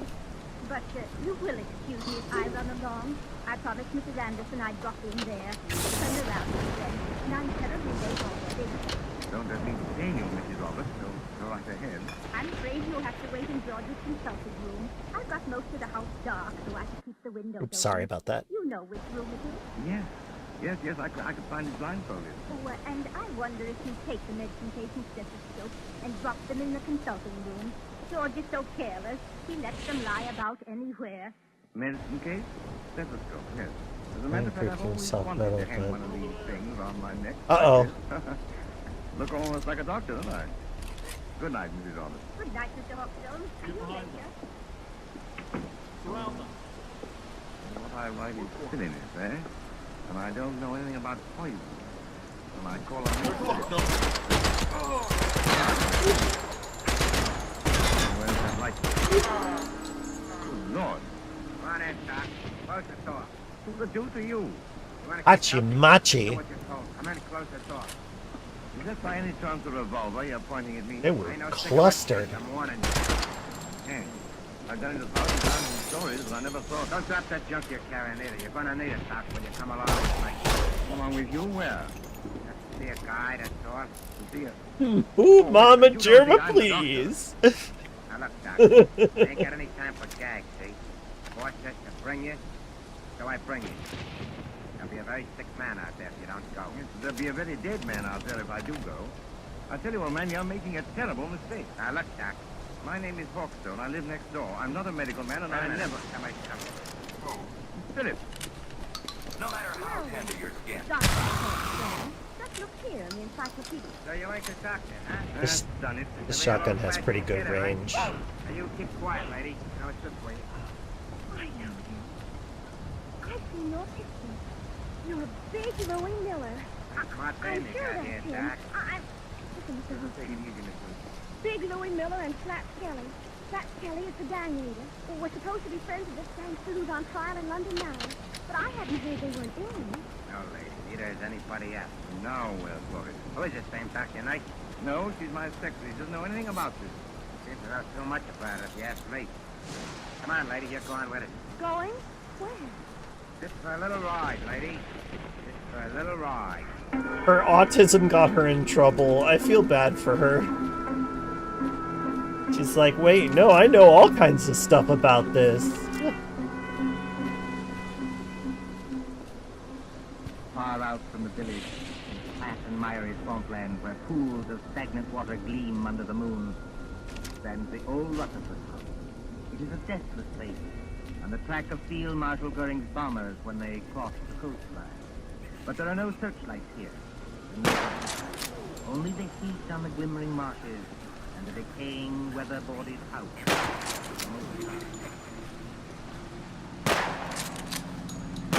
Ah. Right straight ahead, Doc. Right around. There we go. That's better. Remember, I still got this rod against the back of your neck. As a matter of fact, Louis, I'm rather enjoying this. All except the murder. What murder? We ain't gonna bump anybody off. Maybe not you, old boy, but I am. Just wait till I get at your patient. I don't see how you can joke about this. I'm not joking, Miss Phillips. If Louis won't tell us what's wrong with the patient... Never you mind the patient, Doc. You just drive around here. Yeah, whoa. So, right here. Oh. So this is the enchanted castle, eh? Climb out of here. Walk ahead of me over to that house. Come on, Miss Phillips. That's right, lady. You two, come on. Hey, hold on, Doc. Grab a can of this cleaning fluid here. You can probably carry it in. Cleaning fluid? Yeah, there's 2 cans of it. If I can carry one, then... Come on, we ain't got all night. Get it out of the back safe. Professional is a little out of my line of duty. What do you want with the cleaning fluid? The boss's suits get all messed up, so I clean them for him. I play nice maid and everything around here. Come on now, nice. Straight ahead. Stop asking questions. You got this nice maid. Out, Louis. If the police don't get you, the air raid warden will. Forget it, Doc. We got this place so sealed up, you can hardly breathe inside. In here? That's right, lady. Go ahead. I'll close the door. I can't see, old boy. Which way? Here. Set that can down and follow me. You too, lady. Right here, with a curtain hanging over the door. Wait. Now, I want you to meet the boss. So I open the curtain like this. Howdy, Doc. Come right in. Open the curtain. I've been expecting you. Glad to see you, old man. I imagine you're the celebrated Mr. Kelly. That's me, Doc. Flat Kelly to you. Glad to see you taking this nice and friendly. Louis, what's the idea of bringing in the dame? I couldn't help it, boy. How? She's as nice, see? She was with him, and she knew who I was. She did, eh? I don't know anything. All I want to do is to go home. That's all right, sister. You'll go home all nice and friendly. As soon as I've had a little talk with the doctor. A talk about what? Well, we're not what you might call comfortable here, Doc. Well, we've got flashlights, canned food, plenty of liquor, portable radio that works on a battery. And we managed to get along. You know what I mean? I said a talk about what? Well, that's it. That's what I'm going to tell you. We pulled a snatch, see? You pulled a snatch? He means they kidnapped somebody. That's right, sister. You speak English. May I ask who was snatched? Well, I'll tell you, Doc. I love how much better at his genre she is. The big shot you call the Lord Chief Justice. You snatched the Lord Chief Justice? We sure did, Doc, and his clerk, too. They're in the room right over there. Shut your trap, Louis. Oh, boy. I was only Did trying you hear me say shut your trap? Okay. No matter Look, how here, tender your skin. What was the idea behind this snatch? Well, I'll tell you, Doc. We got a pal, see? Well? Dominic Pirelli, his name is. He's up on a grand larceny rap, and Pirelli don't like Blimey jails. He don't like him at all. Besides, the dirty little rat owes me 14 G's. So what do? Snatch the Lord Chief Justice, apparently, but why? Because the mouthpiece back home tells me long ago that a man can't be sentenced except for the judge that tried him. And the Lord Chief Justice is the judge who tried Dominic Pirelli, is that it? That's right, Doc. But it ain't the main thing. This Chief Justice is a pretty important guy, see? So, what do? We write to the cops and say, now look, we got the old bird in a place where you'll never find him, and if you want to keep things nice and friendly, just spring Dominic Pirelli. Spring him? Turn him loose. Sure. Spring Pirelli, and you'll get the old judge back in one piece. If you don't do it, you'll get him back with his head as full of holes as a Swiss cheese. And we're not kidding. This is horrible. I can't stand it. Take it easy, sister. Take it easy. You know, Slats, I admire you tremendously. You do, Doc. Why? Because you've invented a crazier idea than I ever did. Just what do you mean with that track, Doc? You don't honestly think the government will make a bargain? What if they will, Doc? What if they will? But what if they don't? It'll be just too bad for a lot I'll of be people. going. You know what I mean? Well, wouldn't I like to give that judge a going over? Louis got a sort of a grudge against the old guy, Doc. Well, wouldn't you have? Louis temperamental, see? He gets bored. So he says to the old guy and his clerk, he says, can you play poker? Just says, sure. So they play poker from 6 in the evening to 5 in the morning. And what do you know? If the old judge don't win all Louis' dough. They rung in a cold deck on me. That's how they done it. They're a couple of crooks. Are you accusing the Lord Chief Justice of playing poker with Surprisingly Mark chill. Mike told her. Shut up, Louis. Okay, boy. Not that I blame Louis much. The things I've had to take from that judge. Well, that's where you come in, Doc. I was just wondering about that. Which of one of them is... Hurt? There's nobody hurt. Not yet. Then what the devil do you want with me? I want them kept quiet so they don't keep trying to escape. We can't get tough with them, not until I get Pirelli and my 14 G's. And I want you to give them a hypodermic or something that'll keep them out cold for 2 days. Can you do that? Why, yes, I don't know. I suppose I could. No, for heaven's sake, be careful. Now, what do you use to dope them? Well, under the circumstances and considering all the factors involved, I think I should use morphine. Have you got any morphine in that black satchel? Oh, yes. Plenty of morphine. I always go about equipped for these little emergencies. Well, then open the satchel. Come on, open it. Well, there you are. Dozens of little bottles, anyway. Now then, Doc, which one of them bottles is the one that has the morphine in it? The fact is, Slats... Come on. Which one is it? Listen, boss. Louis, how many times do I have to tell you to shut up? Yeah, but it's the midnight news. The news on the radio. You said you wanted to hear it. It's after midnight now. Why didn't you tell me? It's all right, boss. I switched the radio on. Well, then keep quiet, all of you. A couple of seconds now, you're going to hear some mighty sweet news. I wonder. So do I. Quiet. Hey, that's us, ain't it? Quiet. Stated Superintendent Hadley of the CID seemed to entertain a belief that no sentence can be passed on a criminal except by the judge who tried him. Whatever may be the law in certain American states, this is not the case here. Dominic Pirelli, alias Dominic Stevens, was today sentenced by Mr. Justice Stoneman to 14 years hard labor and this evening entered Dartmoor prison. One moment, please. Oh, you're too big. Piss off. Here is the bullet just... Enemy off. Ineffective. are closing in on the two kidnappers, believed to be men already wanted in the United States for murder. Will anyone who Okay, that's fair. That's fair. That's fair. use Scotland Yard, telephone number Whitehall 121... Wait till I get my hands on it. That's all right, boss. Everything's all right now. I turned it off. Can't do more than turn it off, Louis. I turned it off. What you gonna do, boss? Hey, don't bust the radio. Hey. Oh, you're heading on the bust of the radio, boss. Now we can't get any news. We've had our news lately. Come on, put that light out. I want to look out for them. No one can get any news. Gee, I can't call you that. Why couldn't you have called me that weeks ago? Oh, well, putting that aside, I thought it was half a joke. But I'm not joking now. I intend to get that rat-faced flat if it's the last thing I ever do. It probably will be. But how are you going to? First, Pendleton King, my dear. He's got out of worse scrapes than this. 14,000 butts gone. And the cops on our tail while we stand here yapping. You heard what that radio said, Louis. Yeah, I heard it, all right. Look, boss, we better lamb out of here while Sure it's we fine. will, Louis. Before we go, we settle things with the old guy in the other room. You can't get away with it, Louis. This is England. They'll hang you. So what? We got a murder rap for facing the States, ain't we? And I just as soon hang as fry? What about you, Louis? You said it, boss. Let me take this rat of mine, stick it against the back of the old guy's neck, and... No. No right. That's too easy. Easy? Sure. One slug and it's all over. This guy rates special treatment. And that's where Silverfish is great. I'm really enjoying it a Know lot. anything about poison, Doc? I know a good deal about poison. The customers like murder. What's that? Oh, nothing. Just a slogan in my profession. Look, Louis, do you remember the time Johnny Presco was running the old 3rd Avenue Social Club? Yeah. And Mike Delaney talks out of turn? I'm going to be better with throwing explosives this time. Strychnine? Oh, yeah. Especially because Sit around and light they won't cigarettes? shoot me on sight. Watch him die. It took 4 hours, Doc, and you could hear the rats scream. And I as should far take as they advantage of that. Now, wait a minute. That's you, I can't. can't, We'll see. You got any of that white stuff, Doc? Well, Come on, I you've might. got I something don't know. in that bag that'll make the old guy squeal. Now have it. Why, yes, I suppose I have, but... Ah, You cultist. can do it the hard way, Doc, or you can do it the easy way. Steal their weapon? Louis gets to work on you. Maybe you'd be smarter to hand the stuff over right now. No. What's the matter, Fat? Trouble by the heat? It is hot in here with all the windows sealed up. That sounds like planes. It is planes.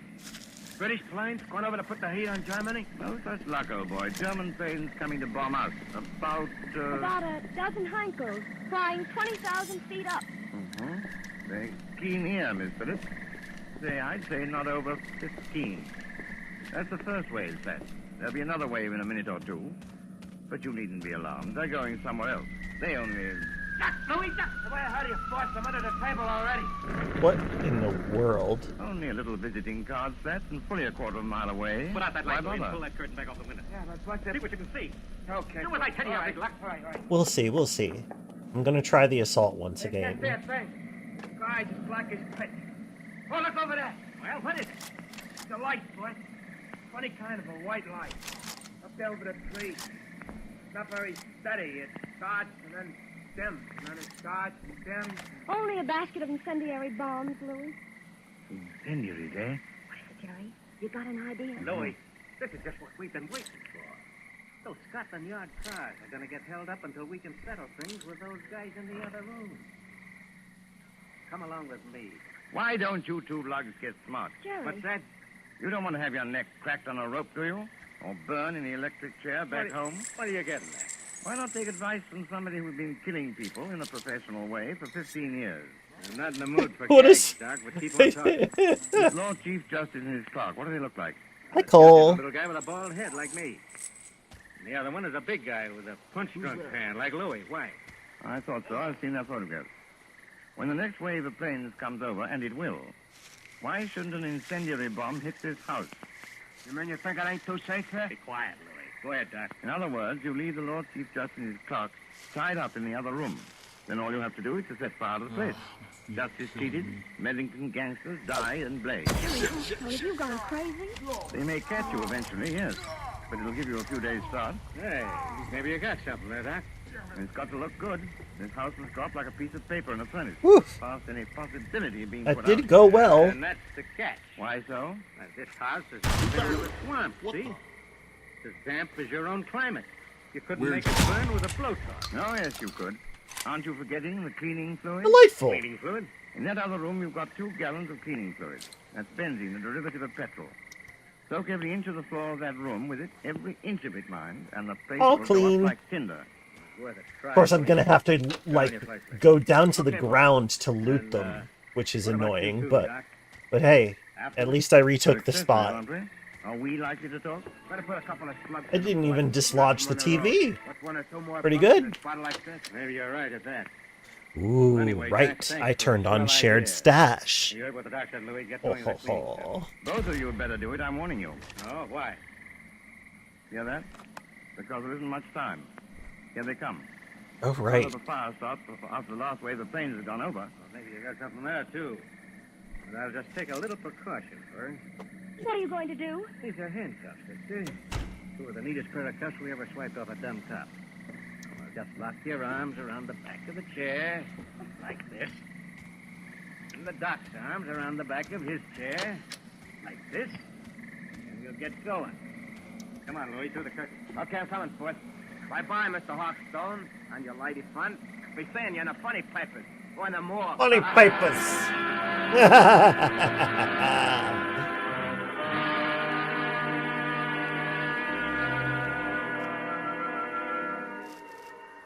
Oh wait, maybe I shouldn't have done that. It won't be long now. Sleeping probably They must have cycles the everything area, in and the probably appropriate the things by cultist won't be there anymore. Jerry. Oops. I know you can't be completely Oh, well. crazy. Many thanks, my dear, for the qualification. You're right. They have such a place with benzene. And if they strike a match I before... know you've got some kind Ow. of scheme, but do you think it'll work? I don't know, my dear. I thought of it once for a story. You and your story. Me and my stories, as Louis will put it, may save our hides yet. Suppose it doesn't work. Then we're done for. What are you trying to do? There's a place in this, Fort. Listen. It's not working. But it's got to work. What's got to work? 5 minutes. At least that. They've been pouring out that benzene an inch at a time all over the... Oh, one more moment. Working, Patricia. I think our friends are lit. No, they're not. Slaps is coming back. I think our friends are lit. What's the matter with Louis? What's the matter with me? You've lost the game, Slats. You're finished. I'm finished, am I? It's the benzene fumes, old man. Pour out a lot of cleaning fluid in an airtight room like that one is practically certain death. You know, Slats, you ought to learn more about crime. The maw is basically Stone Mage Light. Yeah, it kind of is, No, isn't you it? won't, Slats. I suppose I should do that quest Fumes have sooner got you. than You can't move later. Your arms, your legs, your eyesight's going. In 1 second more, you'll be... Got him. Dead to the world. You mean, It worked, Patricia. It's practical. It worked. are you trying to tell me that you killed those two men? Not necessarily. Listen, That sounds like cars. probably police cars. We're just about to be sensationally rescued, just like fiction. Jerry. Jerry. Come on in and get us, you lug. Don't talk like Louis or we'll get a bullet through the head yet. Yes, that is a thought. We're prisoners. We're victims. This way, please. Mr. Sergeant, and I was never so glad to see a uniform in my life. Here now. What's going on in this place? Do we live a knocked out bedroom? Blimey, if it's not Slats, Kelly knocked out in this room. Just a couple of mugs I polished up. All in the day's work. You mean they... They'll be all right if we drag them out the old bear. Oh, you, I recognize you. You're the rider who was kidnapped Oh, tonight. boy. Yes, and you will find the other snatches in that room. But first of all, have you got a key that'll unlock regulation police handcuffs? Damn. Never mind me, Sergeant. Never mind my handcuffs. Get this lady free. She's the one I'm concerned Nuts. about. Well, that's awfully kind of you. It's something practically chivalrous. Chivalry, my eye. There you are, young lady. Chivalry, my In that eye. handbag? My eye, yada. Dictation now. The true artist, madam, takes no account of time or place. Are you ready? Yes, Mr. Hawkstone. Well, you admit now that my plot is practical. Yes, Mr. Hawkstone. Now then, The Income Tax Murder by Gerald Hawkstone, Chapter 1. So, Mr. Hawkstone, Just as Big Ben was striking midnight, a hooded face looked into the window of the Well, good to know he luxurious still study sucks. occupied by the Chancellor of the Exchequer. Full stop. The hooded Lost figure to the chuckled zone. as it softly lowered inside the window a large tin of cleaning fluid. New paragraph. The Chancellor himself was hard at work devising a new scale of income tax. but Mr. Hawkstone, that's a completely different story. I thought you were going to murder the Lord Chief Justice. Haven't you any professional taste? How can I murder the Lord Chief Justice? I just saved his life. Boo-hoo. They're like, don't worry, he's still incredibly dismissive of her superior intellect.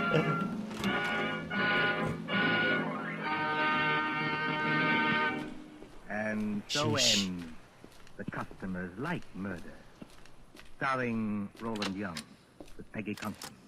Tonight's tale of suspense. Suspense.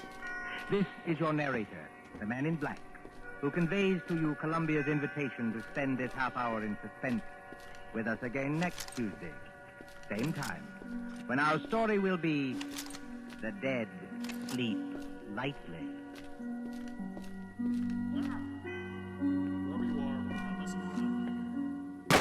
William Spear, the producer, John Dietz, the director, Bernard Herrmann, the composer-conductor, and John Dixon Carr, the author, collaborated on tonight's Suspense. Oh, that was sudden. Hang on. We're putting that on pause. We're just gonna go without until it's time for my break, which I should probably take soon.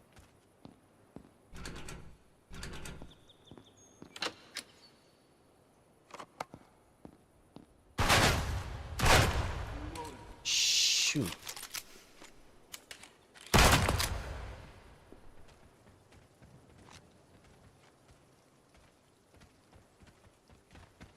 We're over here. Over here.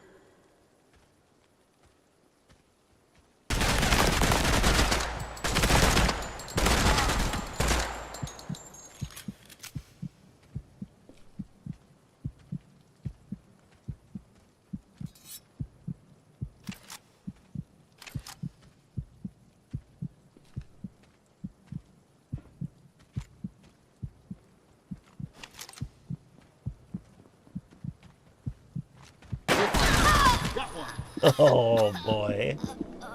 Alcatek, welcome back. Good to see you. Thanks for coming to hang out. We're playing a Scaly Stalker.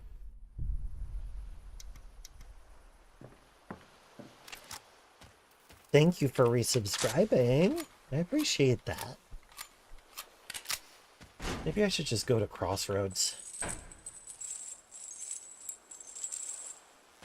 Scaly Stalker.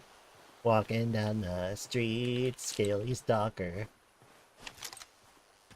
I would like to shoot.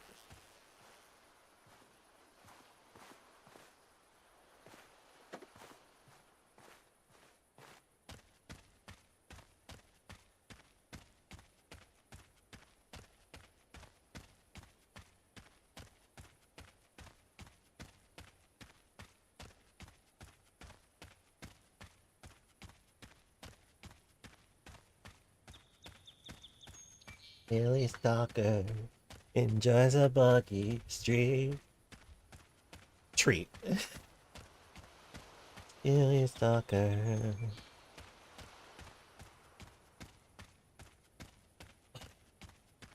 Awesome. Loved it. Big fan. Big fan. Daily user.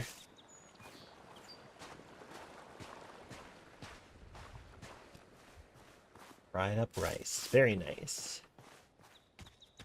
You're telling me an up? No. Wait.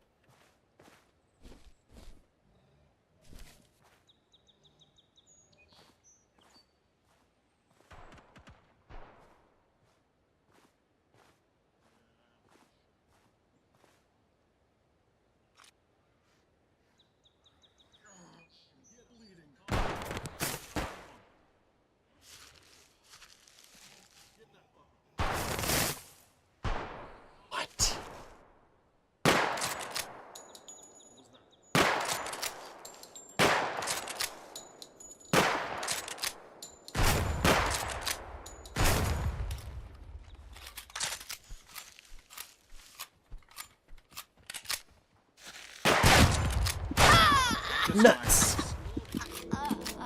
A fried up to this rice. Yeah.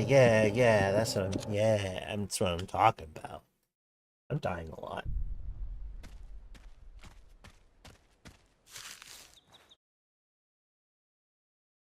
Meowdy Oreo. Welcome.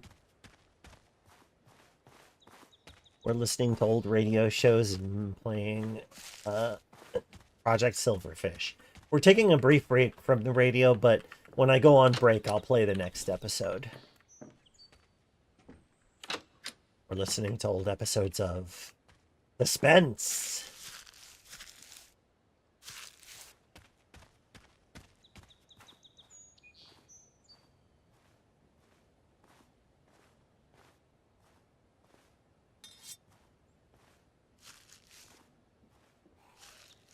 Gotta go to the observatory, I think.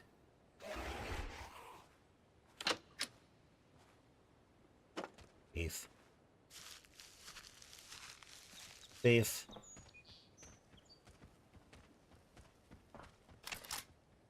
Oh, okay. What was that?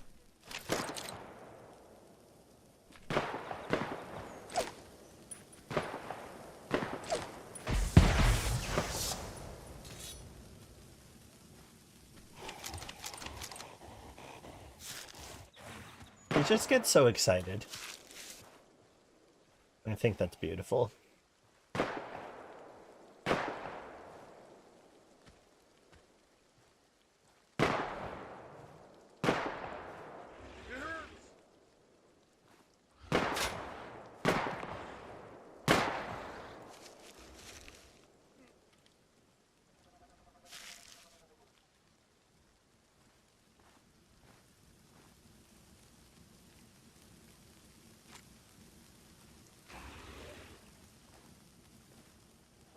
Oh, that's swell.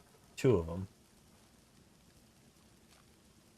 Hopefully they'll destroy themselves on electrical anomalies or something. Or wait, do they not set those off? I don't remember.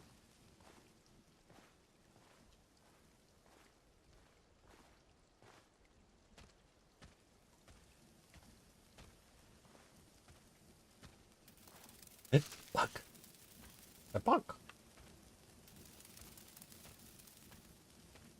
Come back, bug.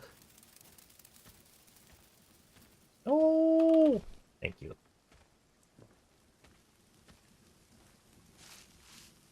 A bug.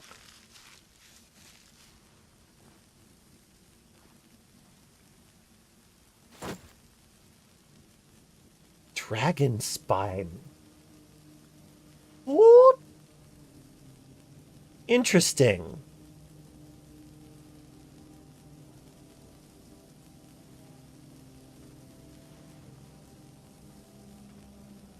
Thank you, Cole. I am having a good day.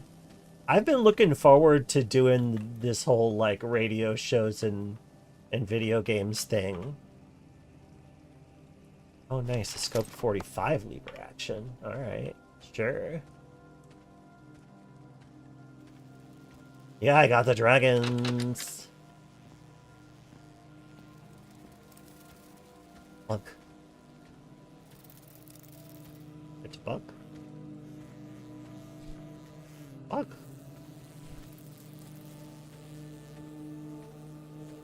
Bug.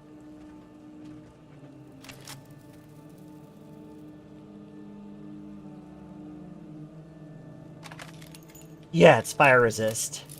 Whoop. Whoop. Whoop. Whoop. Whoop. Whoop. Whoop.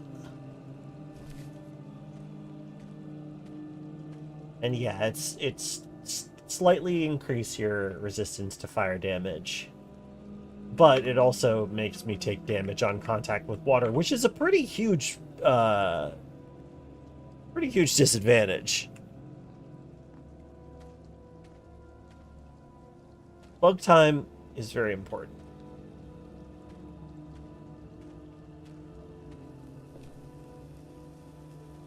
Hello, puppy. The dog has sat by my feet. Alright, maybe let's get the hell out of here.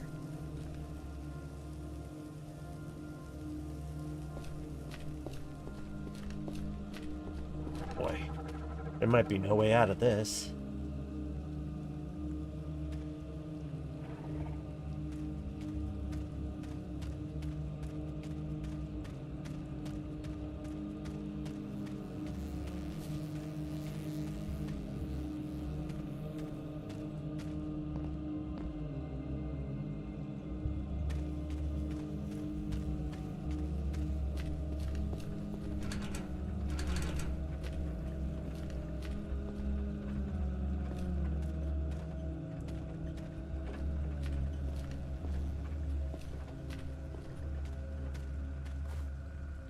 Oh, I hear the jammer.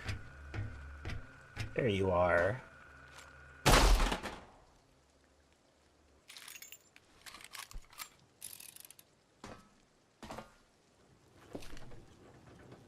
So that's what's making that racket.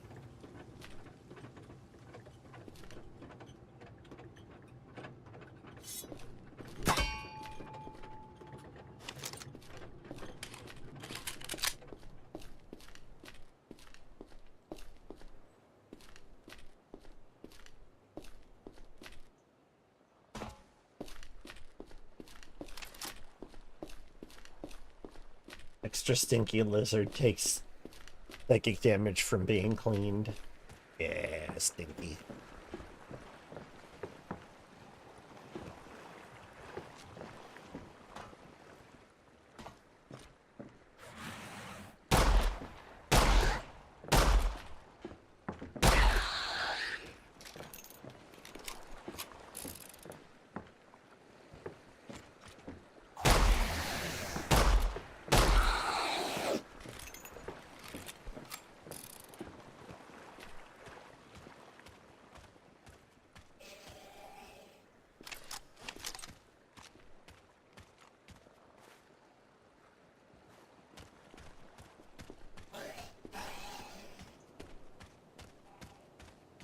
I.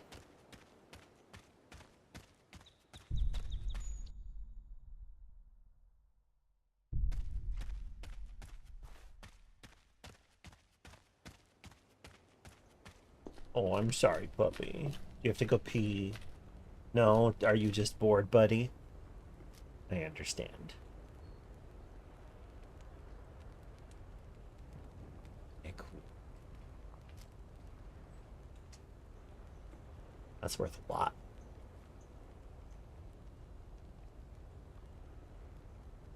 We are dragon.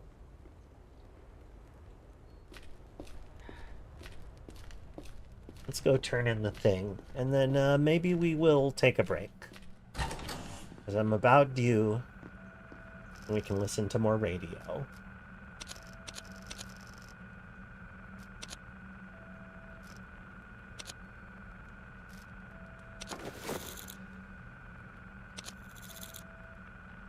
Good. Okay.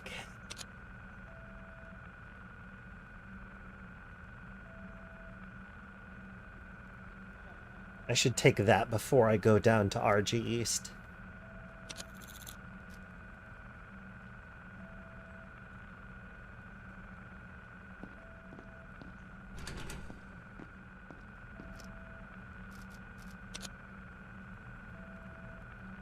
Oh wait, I have some electronic scrap in my stash. Let's trade that stuff out.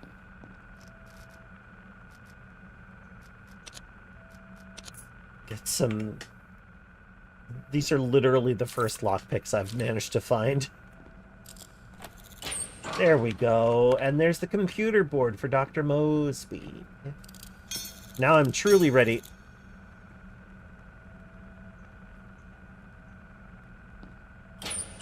Now I'm truly ready to head downtown.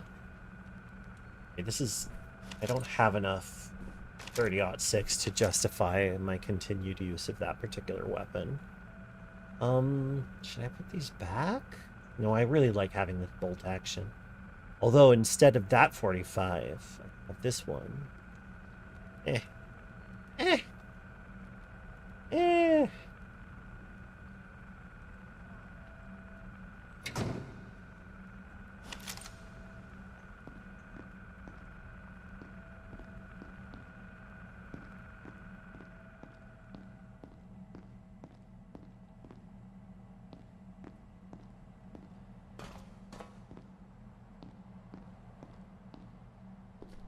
It's a nice little view.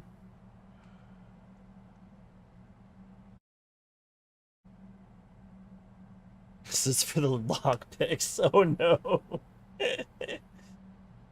Oh, I get it though. You know what? I got the joke and it was good, so I appreciate it. That was pretty good. All right, I'm going to put on the next episode of Suspense. This episode is called The Dead Sleep Lightly. Let's hope it doesn't become really racist or misogynist. Suspense.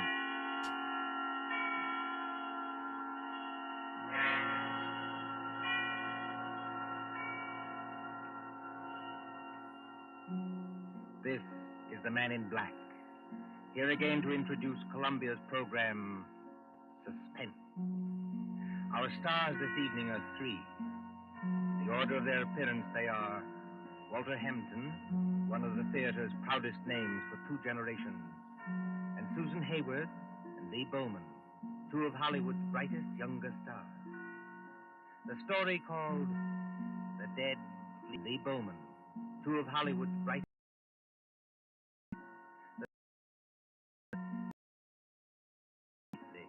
by John Dixon Carr is tonight's tale of suspense. If you've been with us on these Tuesday nights, you will know that suspense is compounded of mystery and suspicion and dangerous adventure. In this series are tales calculated to intrigue you, to stir your nerves, to offer you a precarious situation, and then withhold the solution until the last possible moment. And so, with The Dead Sleep Lightly, and with the performances of Walter Hampden, Susan Hayward, and Lee Bowman, we again hope to keep you in suspense. Ashes to ashes and dust to dust. Meadowvale Cemetery, not far from New York. Meadowvale Cemetery, on a dim gray morning in early April, when rain forms a mist across leafless trees and white gravestones. You see, over there, the group of silk-hatted gentlemen, each with his protecting umbrella, gathered around an open grave.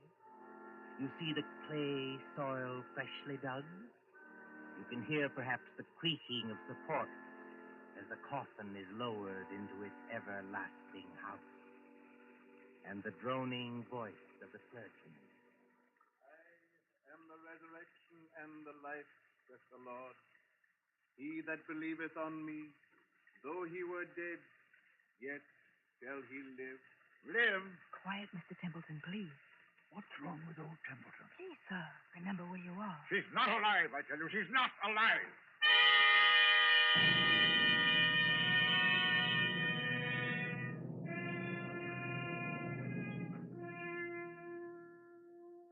It might seem a long distance, that, from the Cosmopolites Club in Gramercy Park on the following evening, when that same well-fed man, as hard and unemotional as the diamond pin in his tie, hurries up the steps into the club and... What? Yes, Mr. Templeton. Tell me, Mr. Wilmot in the club, do you know? Yes, sir. Don't you see him? See him? Where? In the lounge over there, sir. Sitting by the fire. Yes, of course. I'm a little upset. You're a good fellow, Henry. I won't forget you. Thank you, sir. Excuse me, sir, but aren't you going to take off your hat and overcoat? Never mind my hat and coat. Just tell me one other thing. When I came into the club, was there anybody following me? Following you, Mr. Templeton? Yes, a woman. A woman with a long skirt and a heavy black veil. There aren't many women who wear that kind of dress nowadays, sir. Look out into the street. Do you see anybody?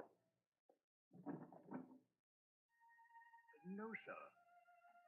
There's just, What's that? Oh, that's only the old street musician, sir. He doesn't mean any harm. I won't have that tune played, you hear? I'm used to getting my orders obeyed, and I'm going to have this one obeyed. Here's some money. Go out and tell him to go away. Yes, sir, if you insist, but... Do as you're told and don't ask questions. If anybody wants me, I shall be with Mr. Wilmot. Very good, sir.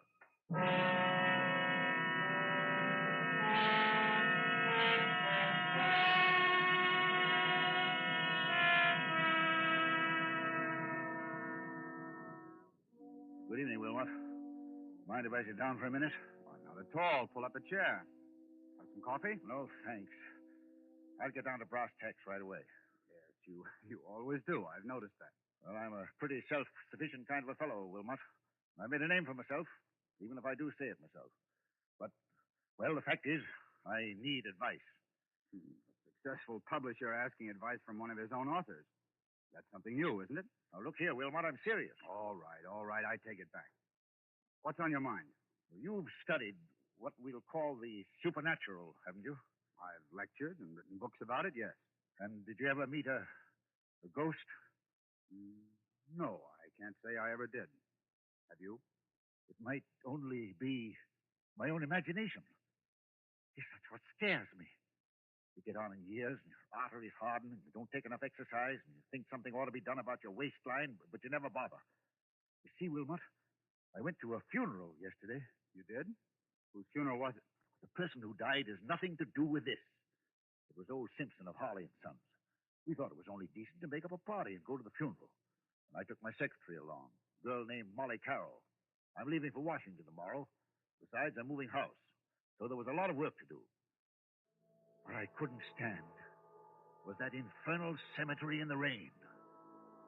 We must have gone in by the wrong gate, because we were in a neglected, desolate part of the cemetery where the rank grass grew over the graves.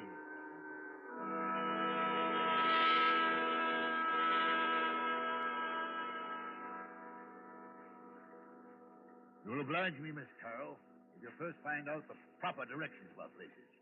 We've come in the wrong gate to the cemetery. Well, I'm sorry, Mr. Templeton. I thought What you thought doesn't matter now. This is the wrong part of the cemetery. My shoes are absolutely ruined with wet clay. Well, it isn't doing my own shoes and stockings any good either, Mr. Templeton. If there's been any damage to them, Miss Carroll, I'll replace them. You never found me ungenerous, now have you? Well, not exactly ungenerous, no. I'll pay you the compliment, Miss Carroll, saying that you're the best secretary I ever had. Thank you. Yet you want to leave me. Yes, I want to get married. That's what Mr. Barnes was telling me. And who is this paragon of yours? What does he do? Does he make any money? Well, Frank's a radio technician. He's not very wealthy, I'll admit. Wealthy? A radio technician? I'll bet he doesn't make as much as I pay you. Yet you want to get married. Well, is there anything very strange about that? Yes, if it interferes with your career, if it... Good Lord. Look at that. Look at what, Mr. Templeton? Over there, where I'm pointing. You mean that? It's only an old gravestone covered with weeds and brambles. I haven't seen that grave in years. It looks rather neglected. It is neglected, isn't it? Will you go closer, please, and read the inscription? Mr. Templeton... Do as I tell you, please. It says...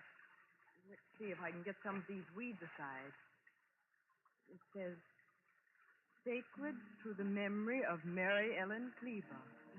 Born September 5th, 1892. Departed this life March 25th, 1919. Thou shouldst still be adored as this moment thou art. Let thy loveliness fade as it will. If you lower that umbrella, Mr. Templeton, you'll get soaking wet. Sentimental trash. But she always liked it. She always liked it? Mary Ellen Cleaver. Did you know her? Very well indeed. She was my wife. Your wife? But I never knew you were married. Neither does anybody else. Where's my flask of brandy? What have I done with it? It's in your hip pocket, Mr. Templeton, but do you think that's very wise? You've already had more than enough. Whatever I do is wise, Miss Carroll. Well, we were married very young. She was a nice little thing. I was fond of her, yes. But she couldn't have helped me. I'm not a snob, but she wasn't in my class. No style, you know, no manners, no education. Indeed. Could I have introduced her to the friends I was making? No. Wouldn't have been kind to her. She didn't even want to go to the places where I was invited. She'd sit at home and say, what was it like? Did you have a nice time? What was Mrs. So-and-so wearing? And she loved me. I'll put that to her credit. But... You left her? I thought it was the kindest thing to do, yes. She went away. Then I heard she'd had... Had what? Nothing. That's annoying. Sorry about that. Well, there was a war on. Still on break, though. Conference in Europe. Never even knew she was dead until I heard some friends had buried her. I always promised to call her up. She said she'd come back to me if I did. You couldn't call her up now, Mr. Templeton, even if you wanted to. No, I suppose not. But I was fond of her. I wish there was something I could do. Well, you could have her grave cared for. Have some flowers put on it. That's it. That's an idea. She'd have liked that. Can you take care of that for me? I'll look after it tomorrow morning, Mr. Templeton. But how will they ever be able to locate the grave? Must be thousands in this cemetery. Well, each grave has a number, you know, cut into the stone so you can identify it. This is number 1212. 1212. Sounds like a telephone number, doesn't it? Yes, doesn't it? Meadowvale 1212. Poor girl. I was fond of her. Please, Mr. Templeton, come along and please, no more brandy. You've got a funeral to attend.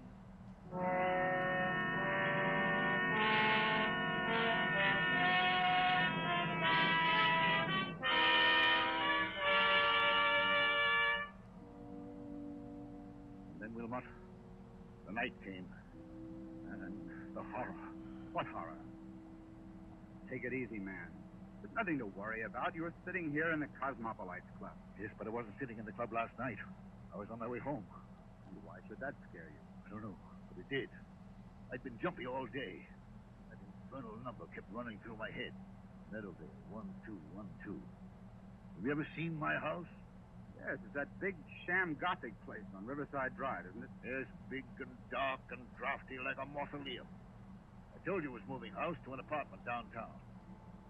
But there were some papers there. I had to get out of the safe in the library to take with me to Washington tomorrow. I knew the servants would be gone, of course. But I hope Mrs. Bloom, that's my housekeeper, would still be there. Then, when I went up the park, about 6:30... Meadowvale 1212. Meadowvale 1212. Meadowvale 1212. Meadowvale 1212.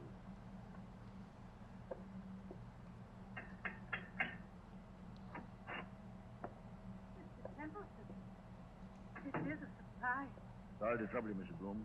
I seem to have mislaid my key. The other could have sworn I had it on the key ring this morning. Okay, I'm back. No trouble, Mr. Templeton. Only, I hope you're not planning to spend the night here. No, I'm going to a hotel. Why do you ask? Because they've disconnected everything except the electricity and taken away most of the furniture. I haven't touched anything in the library. No, sir. I told them you said to leave that. But it does seem a pity in a way. What seems a pity? To break up a lovely home like this after all these years. Home? This big, ugly picture gallery? It's been a home to me, sir. I've treated you generously, haven't I? Yes, sir. I'm sorry. I've got several hours' work to do, Mrs. Bloom. A whole safe full of papers to sort over. I'm going to the library and... What's that you're hiding behind your back? I'm not hiding anything, sir. All the same, what is it? It's only a music box, sir.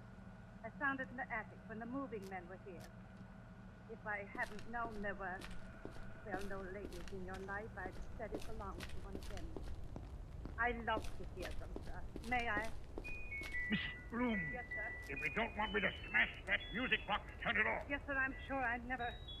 I'm going to the library. Okay, If Mr. you find any sandwiches and coffee, bring them. Yes, sir. Excuse me. I love when I open the door and he just kind of stands in front of it. Love that behavior. So fun. There's the Venetian mirror she bought. Look at yourself in the mirror, Templeton. Admit you can't face it. Admit you can't work here tonight. Admit you've got to have lights and Me music. hungry. I should buy some. I should buy some MREs because I'm gonna. Hunger is gonna be a thing. I took 2 stacks of it, so I'll wanna stay on top of that. The shared Meadowvale 1212. Oh boy. Meadowvale 1212. Name am I saying? Change that, I want. Hello, my darling. Uh-oh. Mary Ellen? Don't you recognize my voice? You're not Mary Ellen. This is a trick. Mary Ellen is dead. Yes. But the dead might be. And they can be lonely, too. Oh boy. I don't need you. I don't need anybody. I'm coming back to join. Oh boy. It's not easy, but I'll be there by the time the clock strikes 7. I'll wear a veil, but I don't look very pretty. I won't have this. I won't listen to you. I won't. Goodbye, my dear. Remember, when the clock strikes 7. Mrs. Bloom, Mrs. Bloom. Templeton, what on earth is the matter? Who's been playing tricks on me? Dick, sir, I don't understand. Who spoke to me on this phone? But, sir, nobody could have spoken to you on that phone. It's not plugged in, is it? That phone's disconnected, sir. Disconnected? Yes, Oh, right, sir. the whole man house came is. here this afternoon and took that little metal box off the wall and rolled all the wires up and put everything on the desk there. Said he'd be back tomorrow to take it away. Mrs. Bloom, that's impossible. Look for yourself, sir. You're standing in the middle of the room holding that phone, and the wires don't lead anywhere. That's true. So you couldn't very well have talked to anybody on the phone that wasn't connected. Now could you? I tell you, I got the operator. I heard it ring. I talked to someone else. Oh? And what did that person say? She said she'd be here to visit me when...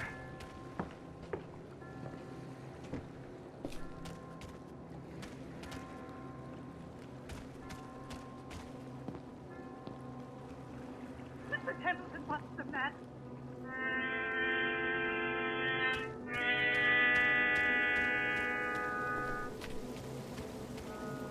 That goes to the Goldwood Forest. I don't want to go that way. The phone was disconnected. It was Mary Ellen's voice. There's no doubt about that. Am I out of my mind or what? Before I say anything about that, well, let's hear the end of your story. What did happen to the Project Silverfish? I don't know. Sorry, I was concerned for a second. Ran out of the house But I'm back. So the devil I'm were back. after me. Maybe he was. And then spent the night at the hotel. Today, I walked past that house 50 times, 100 times. Hello, puppy. Trying to muster You up wanna enough come settle? nerve to go in. You gonna come settle? Do it. But I've got to go in there. Why? Those people I've got to take to Washington. There's somebody else to get them. I can't do that, Wilmot. Confidential information for the government.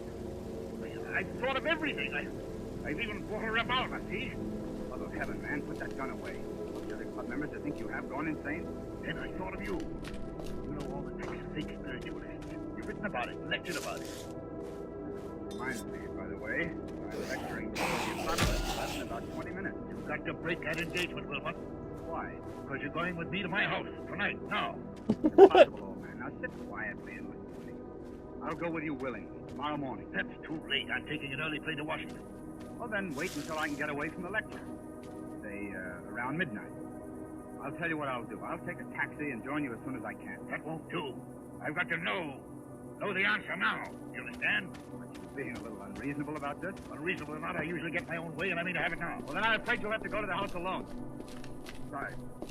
No, Wilmot. You worry me. You never want to admit that you're used to getting your way. Out of those queer eyes of yours, like a young Satan. I've often wondered what you were really thinking about. You flatter my intelligence so much. I was wondering whether you'd been quite frank with me. Frank with you how? About your late wife, Mary Ellen Cleaver. What about her? Well, after she left you, something happened that you don't like to talk about. Was there by any chance a child, a son, for instance? Or did you say a son? Yes. I don't know what you're talking about. I don't know what you're talking Agree about. not to understand each other, shall we? Now, are you coming with me or aren't you? I tell you, man, I'll get there as soon as I can. All I can think about is the wet red clay in that cemetery. And the dismal graves in the rain. And what her face might look like if she raised the veil. And... Ow. What am I going to see in that house? What am I going to see in that house? Okay.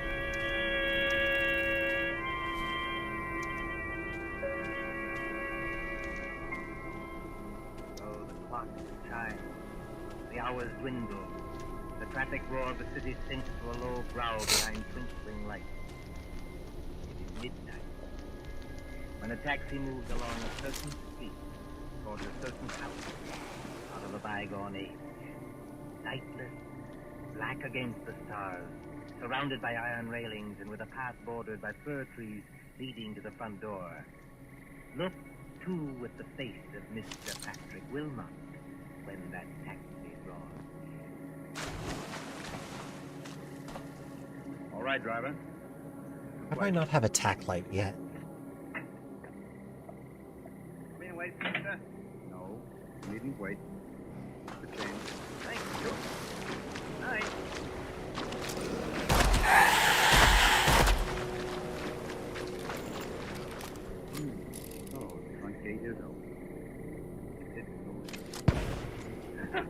not sure I understand that behavior. I didn't mean to bump into you. Mr. Wilmer. You know who I am. Yes. I've seen you several times in our office. I'm Molly Kell, Mr. Templeton's secretary. What are you doing here? Ow, ow, ow. It's Mr. Templeton. What about him? Well, that's what I want to know. I was out with Frank. That's my fiancé. When I got home, the girl I roomed with said that Mr. Templeton had been phoning and phoning all evening. He said he sounded drunk or something. He wanted somebody to go with him to this house. Wish I could remember where the safe house is here. Found it the other day, but then I forgot it. The whole house is dark. Suppose he isn't there. He's there, all right. You don't know men like Sheesh. Bert Templeton. I'll push the gate wider. Now, straight up the walk to the front door. I've got a flashlight. What are we going to find? Something rather unpleasant, I better warn you. How do you know? I have my ways of knowing, Miss Carroll. Oh, look. What is it? That French window to the left of the front door. Yes. Partly open. Well, there's nothing in that, necessarily. Templeton said he'd lost his key. He might have had to open a window. That's true, but So you see it too, do you? he was. There's a footprint across the sill of that French window. A footprint made in wet clay. Clay. Like the clay of the cemetery. So I should imagine. Will you go in first, or shall I? Into that dark room, I will not. Well, then stay here, please, until I get some lights on. No, wait. I'll go. Let me take your arm. All right, be careful now. Yes, I thought so. This room is the library. And there are more chemicals or something working in it. Who's there? Who's there? It's only me, sir. Bloom, the house. What's the idea of standing in the dark room in the Woo! night? What sounds like... Only a mystery about it, sir. I left it behind along with some other things. That was Came back silly. yesterday. Aw, I've shit. got my own. I thought I heard a noise here. Why this?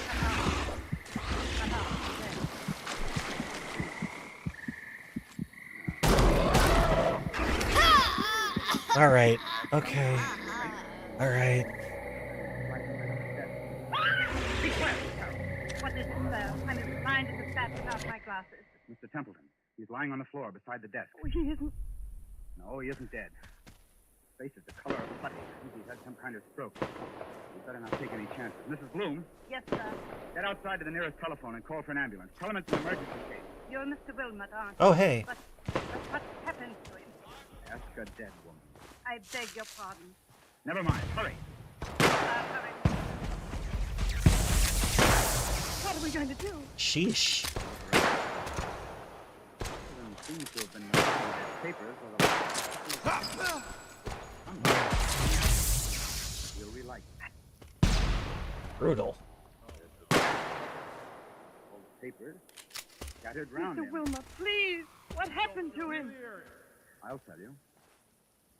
As he sat there in the dim light of two candles, a ghostly figure appeared at that French window. He wore a long, old-fashioned... Oh. Hell! Walked toward him, I'm out of ammo. tracking graveyard clay. Throwing Stretched grenade. his arms to him like this. Get away from me, please. He couldn't stand it. He collapsed. And now, before the old housekeeper comes, would you care to hear how the whole trick was worked?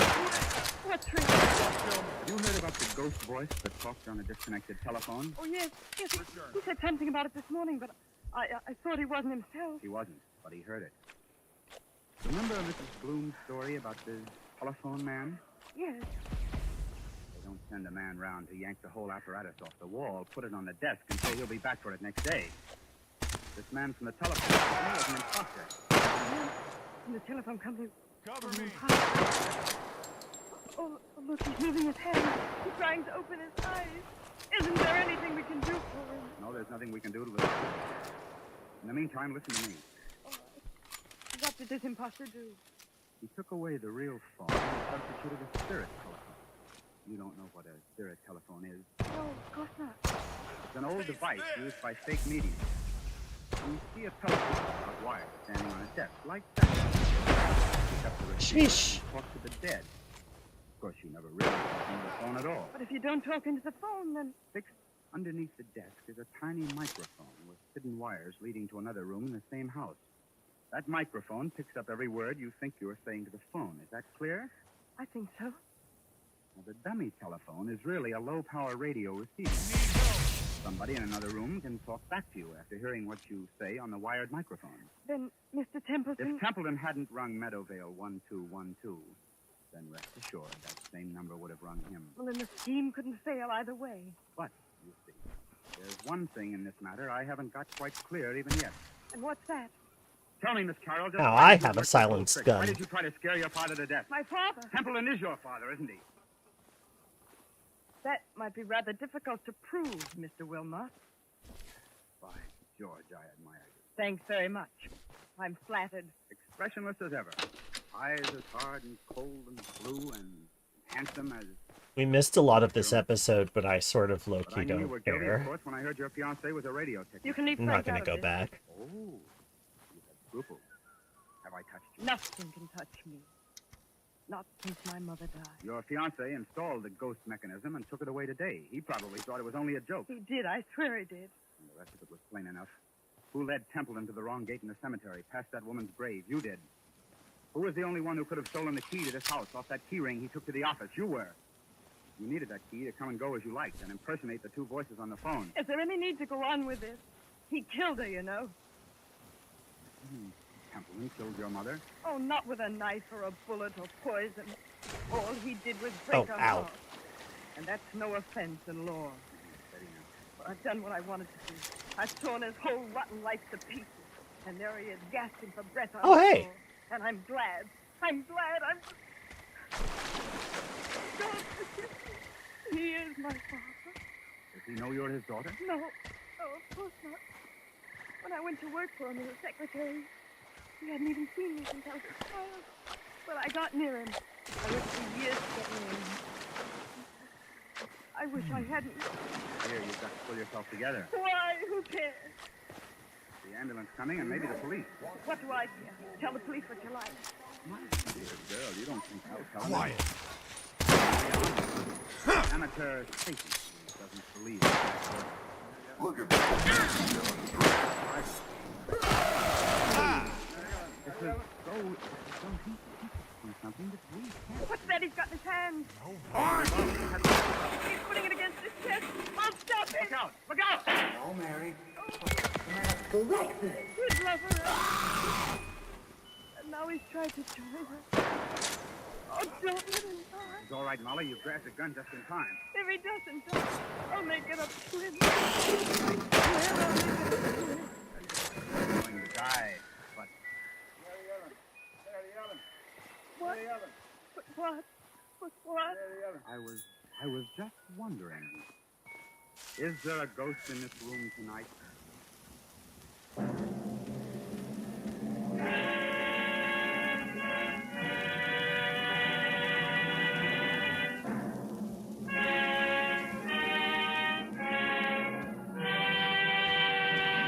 Trade? No trade. Okay. So closes The Dead Sequel, That was an episode. starring Walter Hamden, Susan Hayward, and Lee Bowman. Tonight's tale of suspense.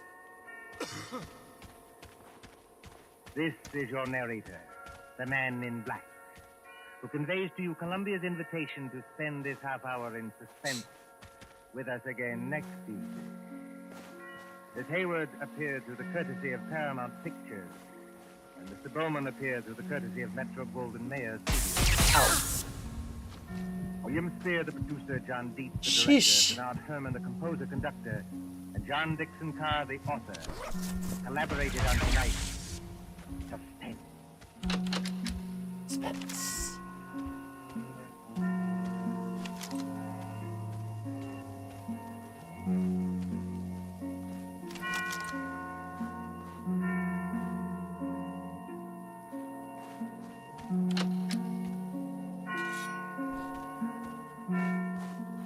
This is the Columbia Broadcasting System. Suspense.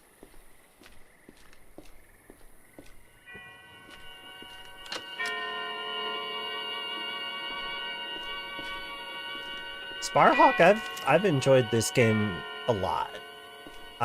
This is one of my real like favorites of the year so far. Oh, sorry about the suspense. Let me pause. All right, yeah. Hey. Yeah, I'm really enjoying the hell out of this game. I think it's really well done. I am enjoying myself. I think that part of the reason that the dog is so annoyed with me is because I haven't been talking very much.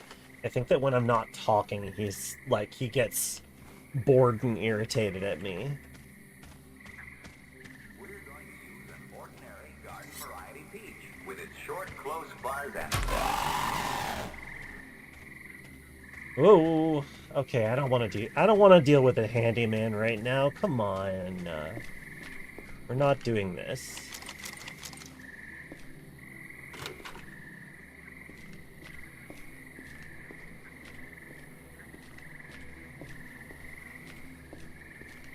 Let's go to Dr. Mosby's lab and complete those quests.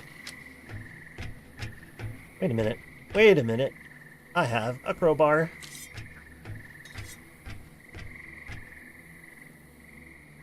Come on.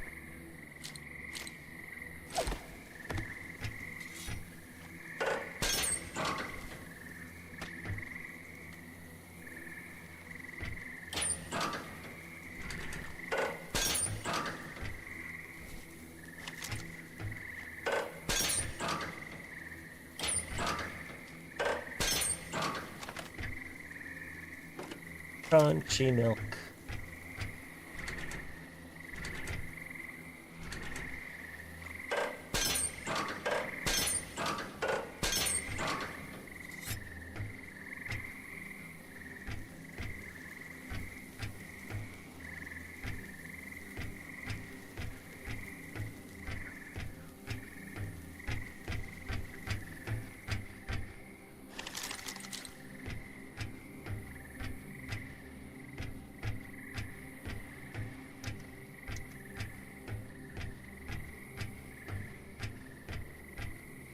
It's not far. Just gotta get there.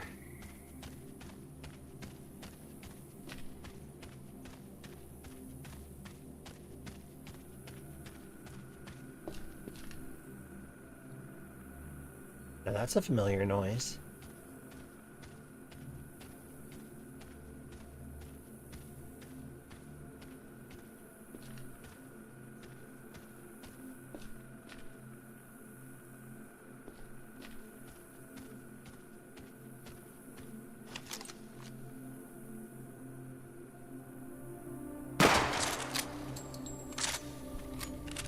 Quest complete. Not bad, not bad, not bad.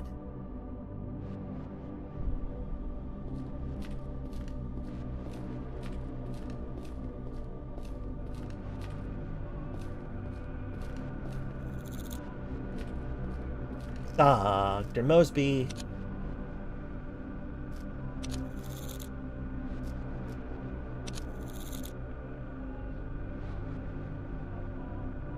Ooh, counter sniper.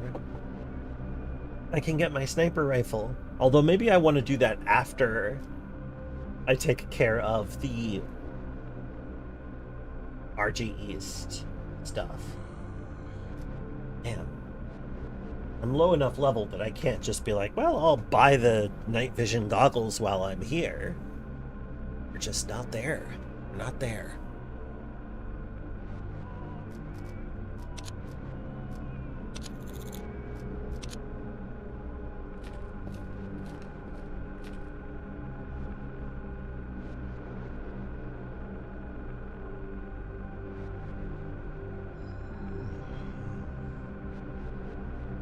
Might want that field specialist helm.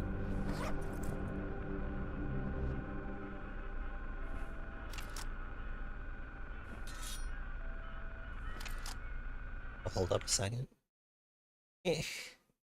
Oh, wow. Hello, mommy. Crowbar's strong. Okay, you want an MP8.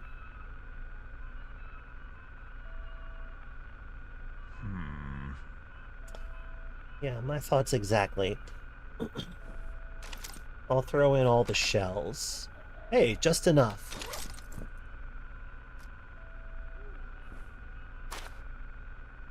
It looks good on me. Look at that. Now, that being said, I don't have a gun with a light on it, and that's a problem. I may actually have to swap this nice helmet out for a tack light, which, mercifully, I can buy here. At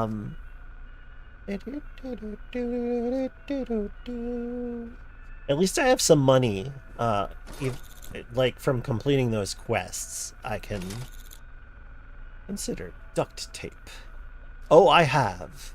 Oh, I have. Aw, shoot, I don't have a crafting thingy. How can you all not be selling a toolkit? I mean, really. Hello, my puppy. How are you doing? Do you want a little pet, buddy? You want some pettings? Are you enjoying the sun, sir? Are you enjoying the sun?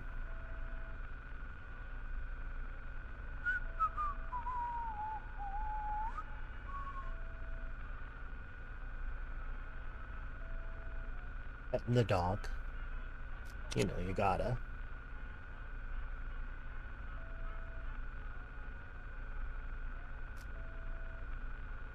You want to get in the thing? Are you going to get in the floof? Or do you just want me to keep petting you here? Okay. I see. Now I know.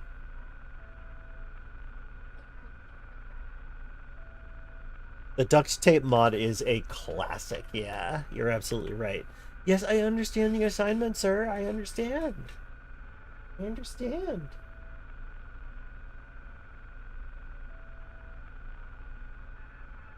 Okay, this guy's being very fussy. I'm just gonna check and see if he's got, like... I'm gonna make sure that all of his stuff is ready. Because, like, I just took him out. He can't need to do business that urgently. I'm just gonna make sure that he has water and everything. So, hang on. I'll be back. Actually, let me go ahead and put the next episode on, because I've got it queued up right here. So yeah, we're gonna do that. We're gonna listen to some more suspense. This is episode 36, Fire, Burn, and Cauldron Bubble.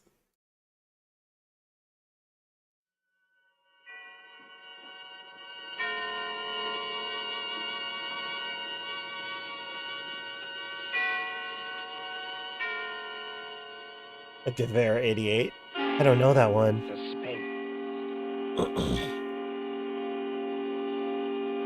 Right, I was gonna...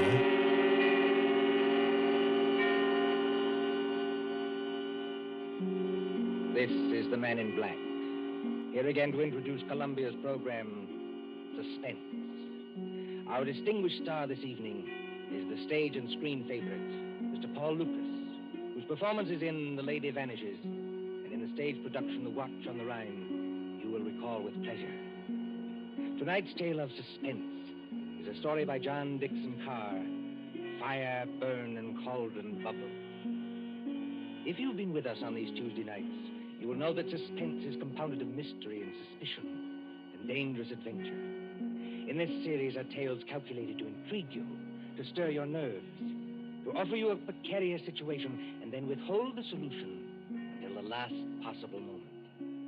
And so with Fire, Burn, and Cauldron Bubble, and the performance of Paul Lucas and the other members of our company, we again hope to keep you in...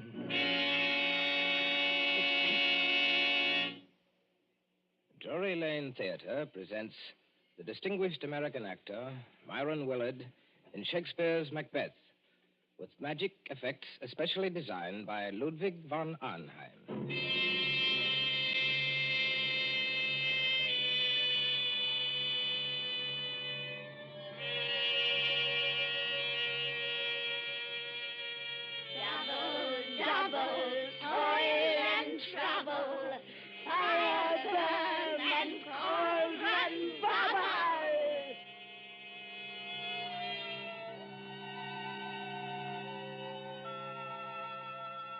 historic Drury Lane Theatre, a relic of old London. On this site, in the cramped and crooked lanes of Aldwych, there has been a playhouse since Nell Gwynn sold oranges in the pit. The present theatre, though modernized, is heavy and darkened with time. By daylight, it is a dinginess of red plush seats, haunted by old ghosts. Wrong one. Okay, yeah. I'm back. When the lights bloom for some Short new break. production, Super short break. when the murmur of the crowd fills the carpeted aisles and the orchestra begins to tune up, it is kindled with that strange magic before the rise of the curtain. Right this way, sir. E12 and 13. Program. Chocolate. Thank you. No, madam. This is row E. Your seat's a G4. And backstage, where nerves crawl and there is a tendency to scream, the three witches of the play are huddled around the peephole in the curtain, looking out into the audience. They are hideous-looking creatures, these witches, in grey rags like cobwebs. But as they speak... Dear, I am scared. Don't let it bother you, darling. You can't even see the audience when the floats are on. There's nothing to worry about. Nothing except the size of the take at the box office. You won't even have to worry about that tonight. Look out there. You two are shaking as much as I am. Now, don't pretend. All right. Everybody's jumpy on first night. What I can't understand is why they want to use young girls as witches and then make us talk in cracked voices as though we were 80. Double, toil and trouble, fire, burn, and cauldron bubble. Oh, what's that? Katie, darling, it's only one of the ghost effects. You've been hearing it for weeks at rehearsals. I will say this for Myron Willard, as an actor and a manager too. He's the first one who's ever had a real professional magician to do the ghost effects of this ham show. Oh, are they, Celia? Look there. Where? Out in the audience in the second upper box on the left-hand side. Oh. Don't you see the woman who's just coming in? Yes, I can see her. Not a bad-looking bit of goods for her age. What about her? But that's Marcia Blair. Marcia Blair? You don't mean you've never heard of her? I can't say I have either, if it comes to that. Move over, Ivy. Give us a squiz. Marcia Blair used to be Mr. Willard's leading lady. She was a very great actress 15 years ago. Oh, 15 years ago. She's had a terribly romantic history. Well, she's made lots of money and retired from the stage. Then she married some horrible no-good, and you see that tall gray-haired man standing beside her? Well, he doesn't look much like a no-good. That's not the man I mean, Celia. That's Howard White, her second husband. Oh. They say he loved her for years and followed her about and practically worshipped her. But she was married to this no-good and wouldn't get a divorce. Then the no-good died, I suppose. So Marcia Blair and her faithful Howard got married. Yes. Oh. I remember reading in the paper that they've been married 1 year tonight. If it's a homunculus, I might as well keep using the 45. I had a mink coat and a string of pearls like that. Well, you've got to admit she's beautiful. All right, Katie, if you say so. I used to go and see her act when I was a little girl. She was kind of an idol. I wonder what they're saying to each other up in that box now. I wonder what they're saying. Sometimes that one feels like a homunculus. Yeah, I understand.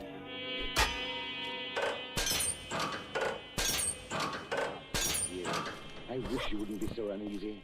Nothing can happen to you here. You're uneasy yourself, Howard. Yes, I suppose I am a little. Howard, I know I shouldn't be talking like this on our first anniversary, but that's what worries me. What if Barry isn't dead? What if he isn't dead? Oh, listen to me, darling. Yes, so Your late husband, heaven condemn his soul, died in New York more than a year ago. We have proof of that. Well, then who wrote those letters to me? I don't know, dear.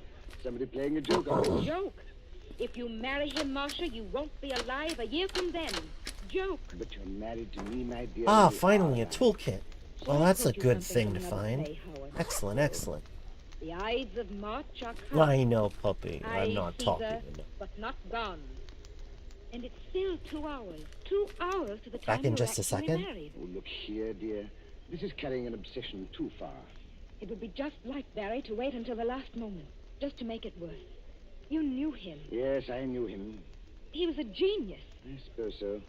As a mere businessman, I've never quite understood this theatrical temperament, except yours, of course. Barry was a greater actor than Myron Willard will ever be. Barry could play anything, from a Cockney to King Lear. His skill at makeup wasn't merely good. It was terrifying. Oh, Howard, I am frightened. Suppose he's managed to get close to us tonight and Okay, yet so we can't see him. which character we've already met is he? Well, the music started, Marcia. I shall have to go. Must you go, Howard? Really? If I break this appointment with Ferndale, dear, the deal will be called off. And since I haven't got too much backing anyway, All right, dear. I understand. Go ahead. unless you wanted to come with me, And Miss Myron's opening tonight? Oh, I couldn't do that. I tell you, you'll be perfectly safe here, dear. Of course, Howard. I know Cognitive There is hazard no 3,000 zone. people. Nobody could attack you. The only door to this box is guarded. Outside that door will be Miss Fenton, who's devoted to you, and the chauffeur who's even more devoted to you. What could happen, dear? Nothing of course. And I'd prefer to be alone anyway. Yes, I rather guessed Oh, that. please, dear. It's just that I can't embrace anybody being with me when I'm watching a great play. But that doesn't include Then, if you'll accept these, madam, in honor Not of our nice. first anniversary. Oh, Not nice. Howard. Well, they're lovely. Of course I'll accept them. And here's a program. But everything else you Hello, need, Megabit. Yes? Yes, I think so. I just opened the door to the passage to make sure our watchdogs are on guard. Yes, they're out there, all right. Good night, Marcia. See you in an hour or two. Good night, Howard. And good luck. Good night and good luck. Miss Fenton, Bradley. Yes, Mr. White. Yes, sir. Anything wrong? Miss Fenton, you've been my wife's companion secretary for 5 or 6 years. Yes, Mr. White, and I've 5 or loved 6 every minute. And you, years. Bradley, you haven't been my chauffeur for quite so long, but they tell me you're an ex-wrestler. I forgot where the electro trap was, is what Captain of the happened. Shoreditch Athletic Club. And in my prime, though I says it was shouldn't, as good a man as ever climbed through the ropes. Now, you know your instructions, Bradley. Right, this one can't do Nobody SO1. gets into this here box tonight unless it's over my dead body. Nothing must happen, you understand? Nothing. Please, you're as white as paper. As for you, Miss Fenton, I'm afraid it's a little awkward. I know I ought to ask you to go in and join, Master, but... You needn't apologize, Mr. White. I know she doesn't want company. She'll be leaning forward with her elbows on the box rail, just as she always does. She isn't merely watching a play. She's acting, Lady Macbeth. Every line, every gesture. And I don't mean to disturb her. You won't leave this door, either of you. You trust me, sir. If... Anything wrong, Bradley? There's a very rummy-looking cove coming along the passage, sir, wearing a big black cloak with a red lining. Oh, that man, Bradley. That's only Herr von Arnheim. He's a professional magician and escape artist. I was just wondering... Excuse me. Don't worry, Mr. White. We'll look after her. Von Arnheim. I say Von Arnheim. Thou canst not say I did it. Never shake the Goldilocks at me. I beg your pardon? And I beg yours, my friend. I was merely quoting a line from the play. You are not leaving the theater. Surely not walking out on Macbeth. I'm afraid I've got to. Oh, this is not the Some of one. my best effects, to say nothing of Shakespeare's. When Banquo's ghost appears at the table. I don't want to hear any more about ghosts, thanks. Banquo's or anybody else's. Actually, hang on a You second. mean your wife's late husband. You've heard about it then? Yes, your wife has told me a good deal.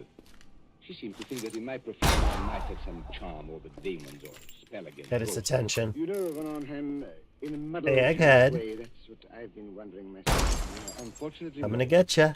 I am all too human. But your problem interests me. And I confess it worries me. What is you? What about me? As I understand it, her first husband was a half-mad American actor who later went completely mad and died in New York. Oh, no. His, what's the word I want? Oh, obsession? That's it, obsession. His obsession was Marcia Blair's eyes. Yes. Yeah. Her eyes. They seemed hypnotizing. It is not new, you know. You'll find the same motive, the eyes of a beautiful woman, all through the works of... Okay, Edgar Allan let's... Poe. Then, as I Let's open that understand it, door After this man's death, she began to receive a series and of see what letters, happens. foul letters apparently written by him, and threatening her to come rather Oh, hard. hello. That's a hash. I tell you, Barry Nakey is dead. He can't get up out of his... Megabit, settle. Getting out of coffins, my friend, is not so difficult. I have done it He's myself. frustrated, and I understand, but You don't happen to be dead. it's definitely not time yet. He is way ahead of himself. Is your wife here in the theater tonight? Yes. She wouldn't have come here if it was Marion Willard's first night. We haven't seen Marion, either of us, in years. She's back there in box D. So I hear.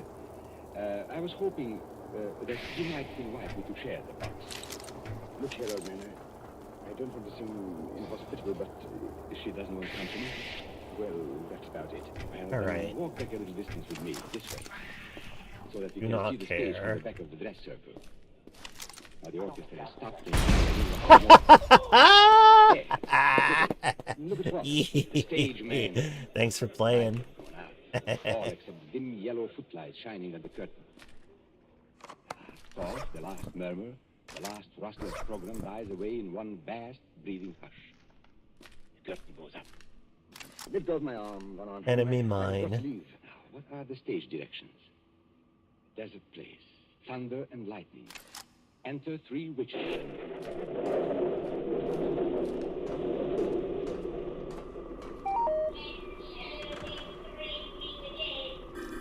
Oh, it's S01.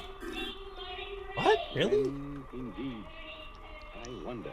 I beg your pardon, Van Arnhem. Do you speak?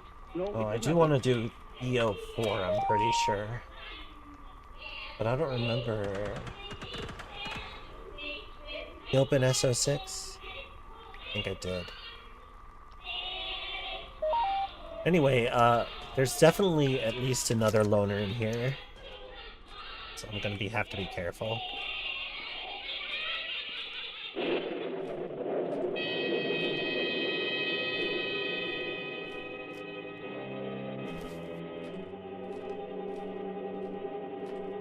Medical paste is what I reduced your body to.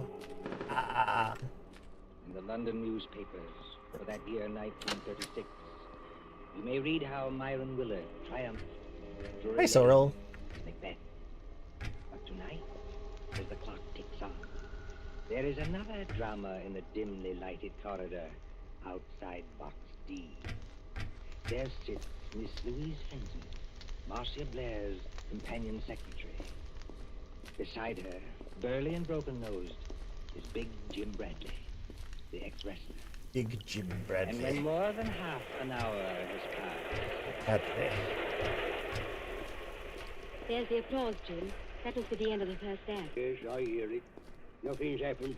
But take my word for it, nothing's going to happen. Oh, she's such a likable person, Jim.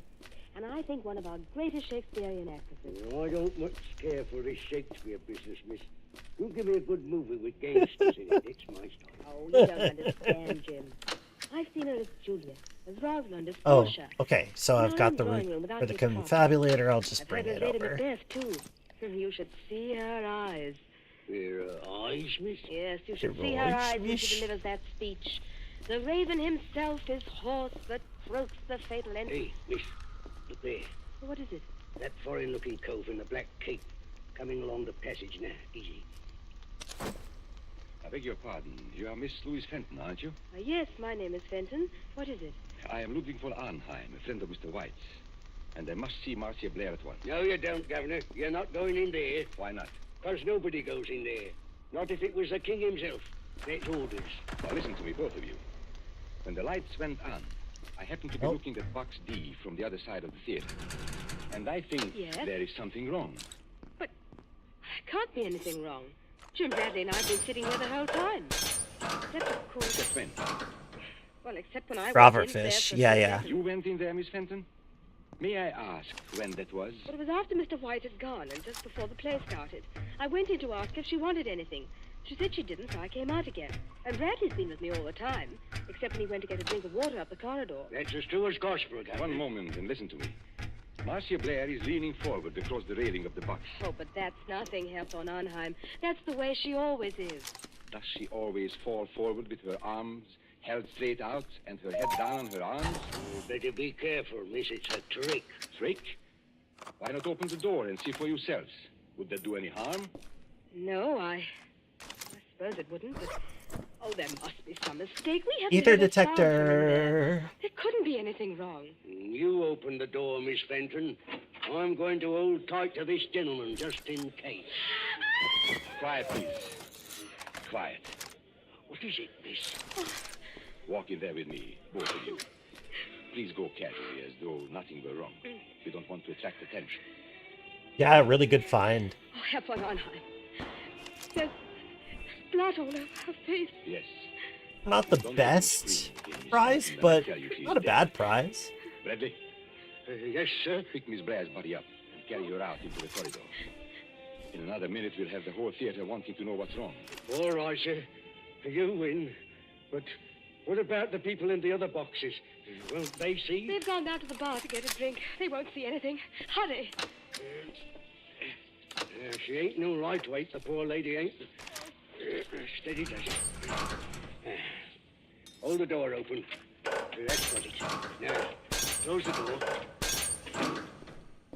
Shall I put her down on the floor, Governor? Yes, better do that. I never took those threats seriously. Yes, better do that. I blame myself for. And if something did happen, well, I thought he'd attack her. Never thought he'd hide away across the theater and fire a shot. And you were quite right, Miss Fenton. Marcia You Blair love a was- crowbar. She Truly. wasn't shot. No, take a look at the wound. Oh, I can't look at it. She was stabbed. Stabbed through the Right, right I need eye to be with a narrow, careful sharp blade, because I have no which entered idea the brain where and killed the her instantly. loners in this area are, and they were You going seem to to get know a me lot if I. about this, Governor. Perhaps not I do, my prepared. friend, and perhaps I can guess a lot more. You mean somebody stood out there and threw a knife at her? Like a ready music hall turn? No, I don't mean that either. There's no knife in the wound and none in the box. The murderer took it away. Took it away? Goodness. Help us, Caroline. Woo!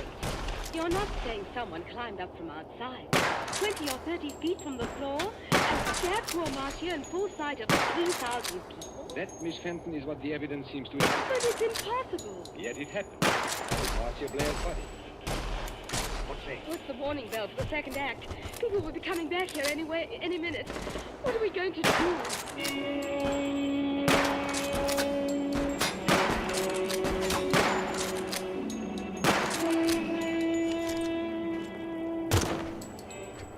Whoa, that's fast.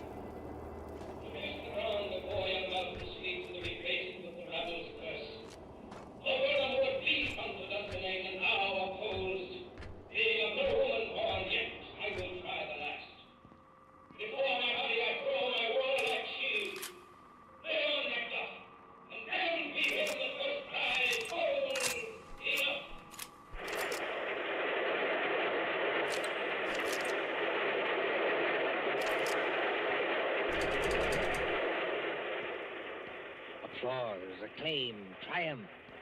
Myron Willard as Macbeth. Helen Gale as Lady Macbeth. Magical effects by Ludwig van Arnheim. Very few persons knew that there is a dead woman in the theater. But at the end of the play, it is a different story.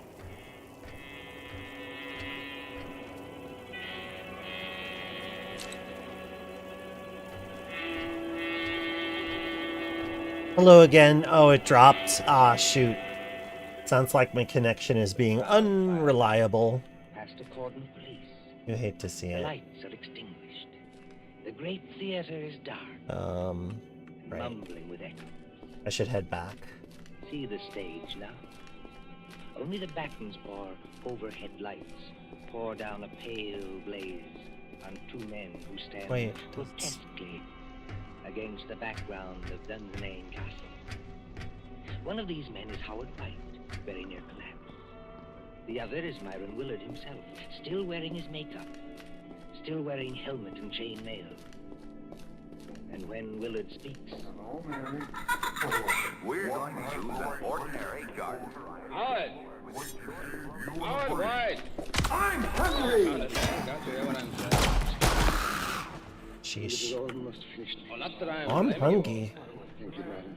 It's traditional, you know, that Macbeth's an unlucky play. But up to the very end, I thought I'd never done better. 11 curtain calls. No, 12. How did you like my tomorrow and tomorrow speech? I'm sorry, madam. I'm afraid I didn't hear it. Yes, poor old Marcia. She'd have hated to die like that. Marcia? Always nearsighted as an owl, but too vain to wear glasses. There's Van Arnheim looking at us from under the castle archway. Van Arnheim!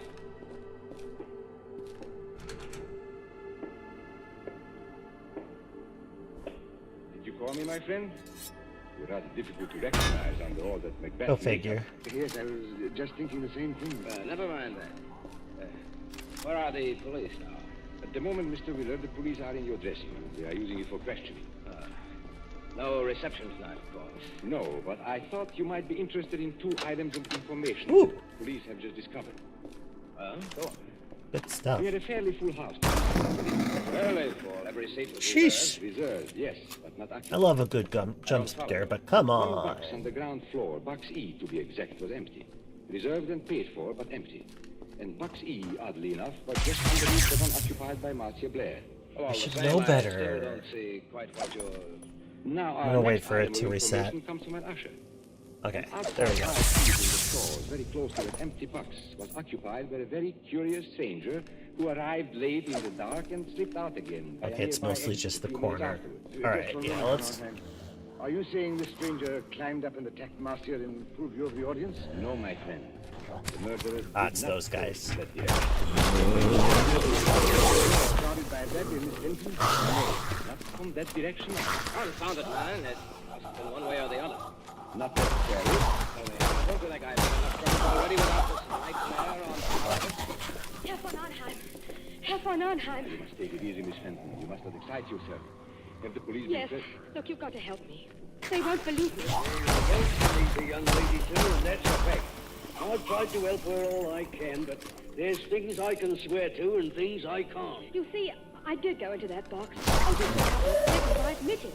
But no other person went in or could have got in. So they say, or at least they're hinting that I killed her. But I swear I never touched her. Who was questioning you, Miss Fenton? Inspector Grimes or Sergeant Blake? I'm not sure. The sergeant, I think. Then I shouldn't worry if I were you. Inspector Grimes knows better. He's guessed, in fact, exactly what I have guessed.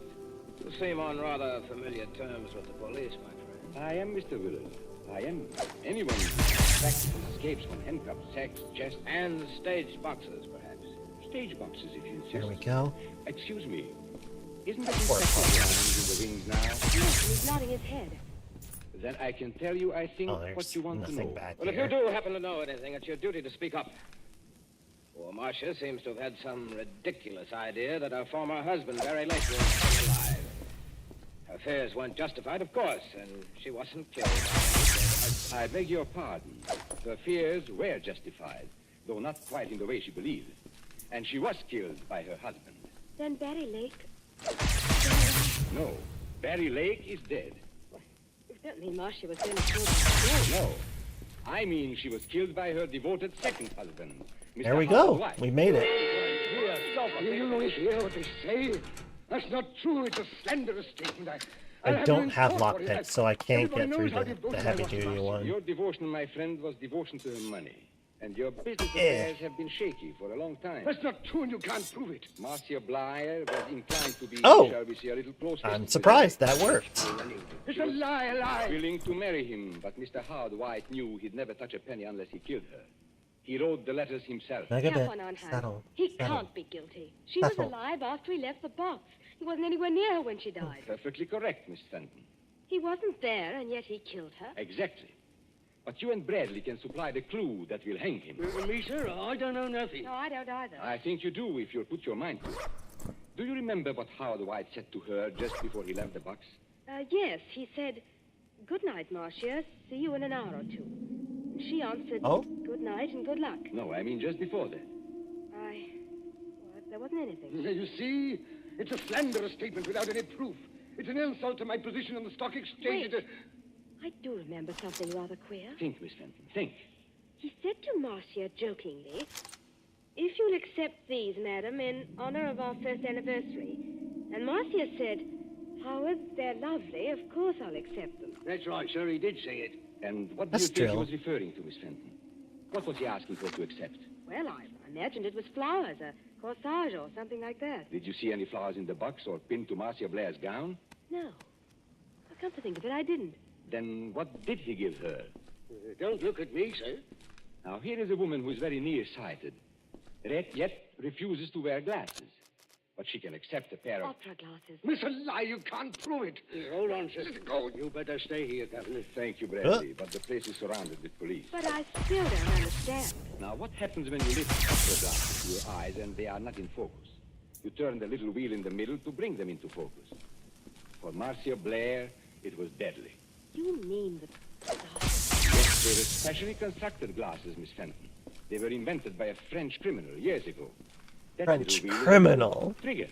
It The releases the spring worst sharp kind. which strikes through the eyes into the brain. Oh, down, please. I don't know. Marcia Blair died instantly. The glasses torn from her eye by their own weight, dropped over the box rail to the carpeted aisle below. The only witnesses who might have noticed would have been the people in the box just underneath. And that box was empty. By So arrangement, this is- yes.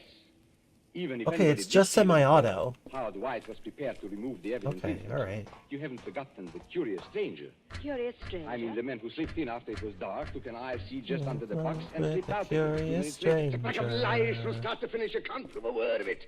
I beg your pardon, my friend. Didn't you see Inspector Grimes not to me a moment ago? Well, you are going to hang, my friend, for one of the neatest and cruelest crimes in my experience. The police have just found those opera glasses with a neat set of fingerprints in the side of your motor car. All right.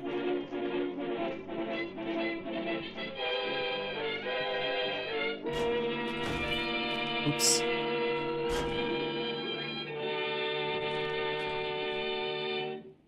And so ends Fire Burn and Cauldron Bubble, starring the distinguished actor Paul Lucas. Tonight's tale of suspense. This is your narrator, Ted Osborne, the man in black, who conveys to you Columbia's invitation to spend this half hour in suspense with us again next Tuesday, same time, when Nancy Coleman stars in Fear Paints a Picture. William Spear, the producer, John Dietz, the director, Ron Furman, the composer-conductor, Robert Salmon, studio technician, and John Dixon Carr, the author, collaborated on tonight's Suspense. That was silly. This is the Columbia Broadcasting System. Dang it.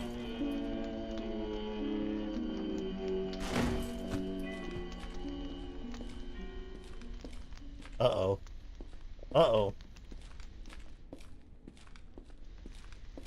Oh, there it is. Okay.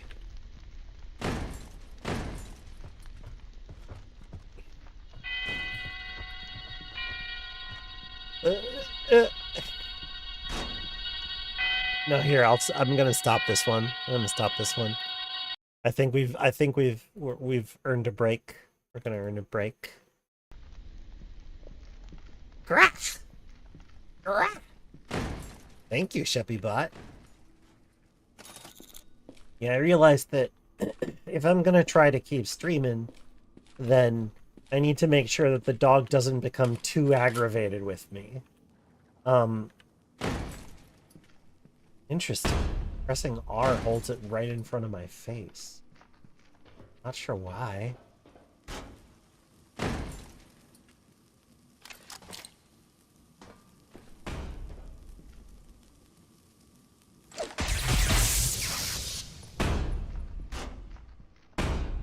I know I didn't need to go this way, but here we are.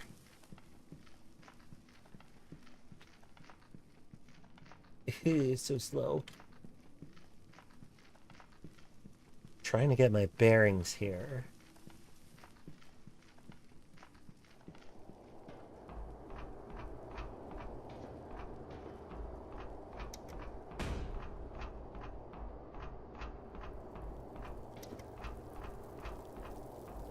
Oh, it's slow. Oh, it's very slow.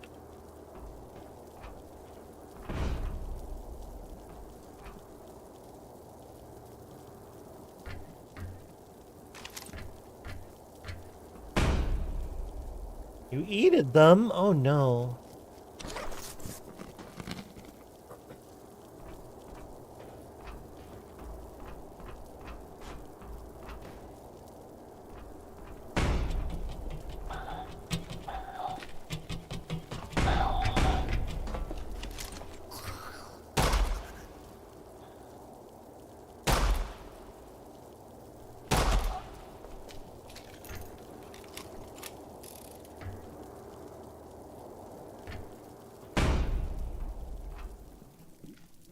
Oh, thank you. It was startling.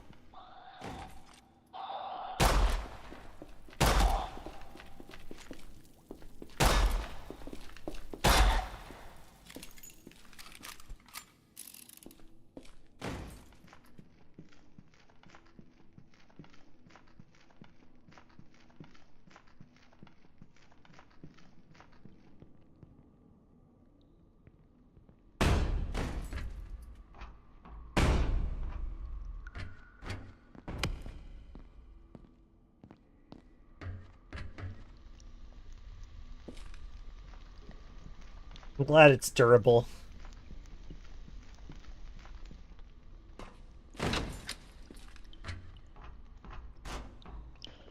A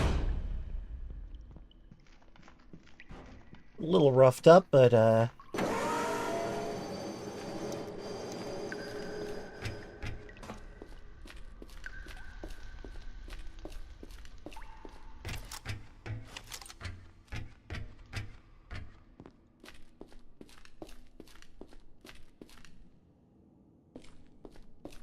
I know, puppy, it's very sad.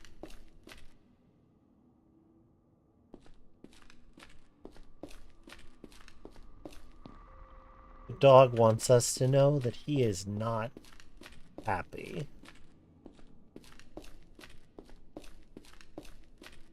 And I've been streaming for way too long. Isn't that right, buddy?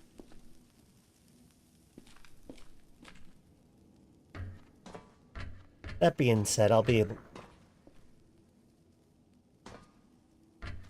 wrap up shortly, I figure.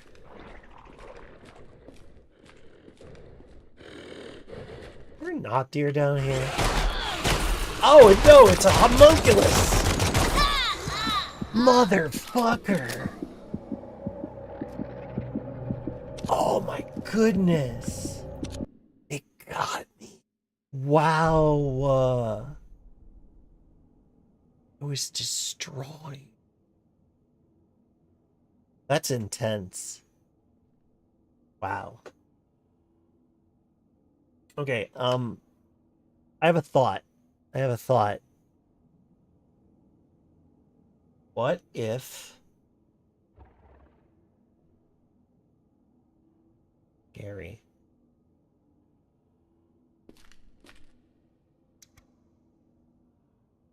I know, Pop. I know.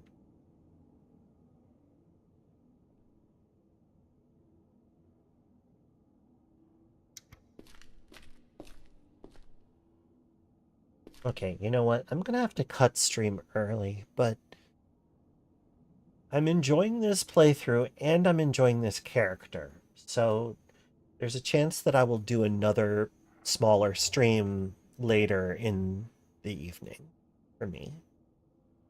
And if y'all are around, you can come and we can do a little bit more of this. For now, I think I'm gonna let you go. Besides, my connection doesn't seem to want to behave. But thank you all for hanging out with me. This was a great session. Some of the radio plays were pretty good. Some of them. I mean, some of them were good.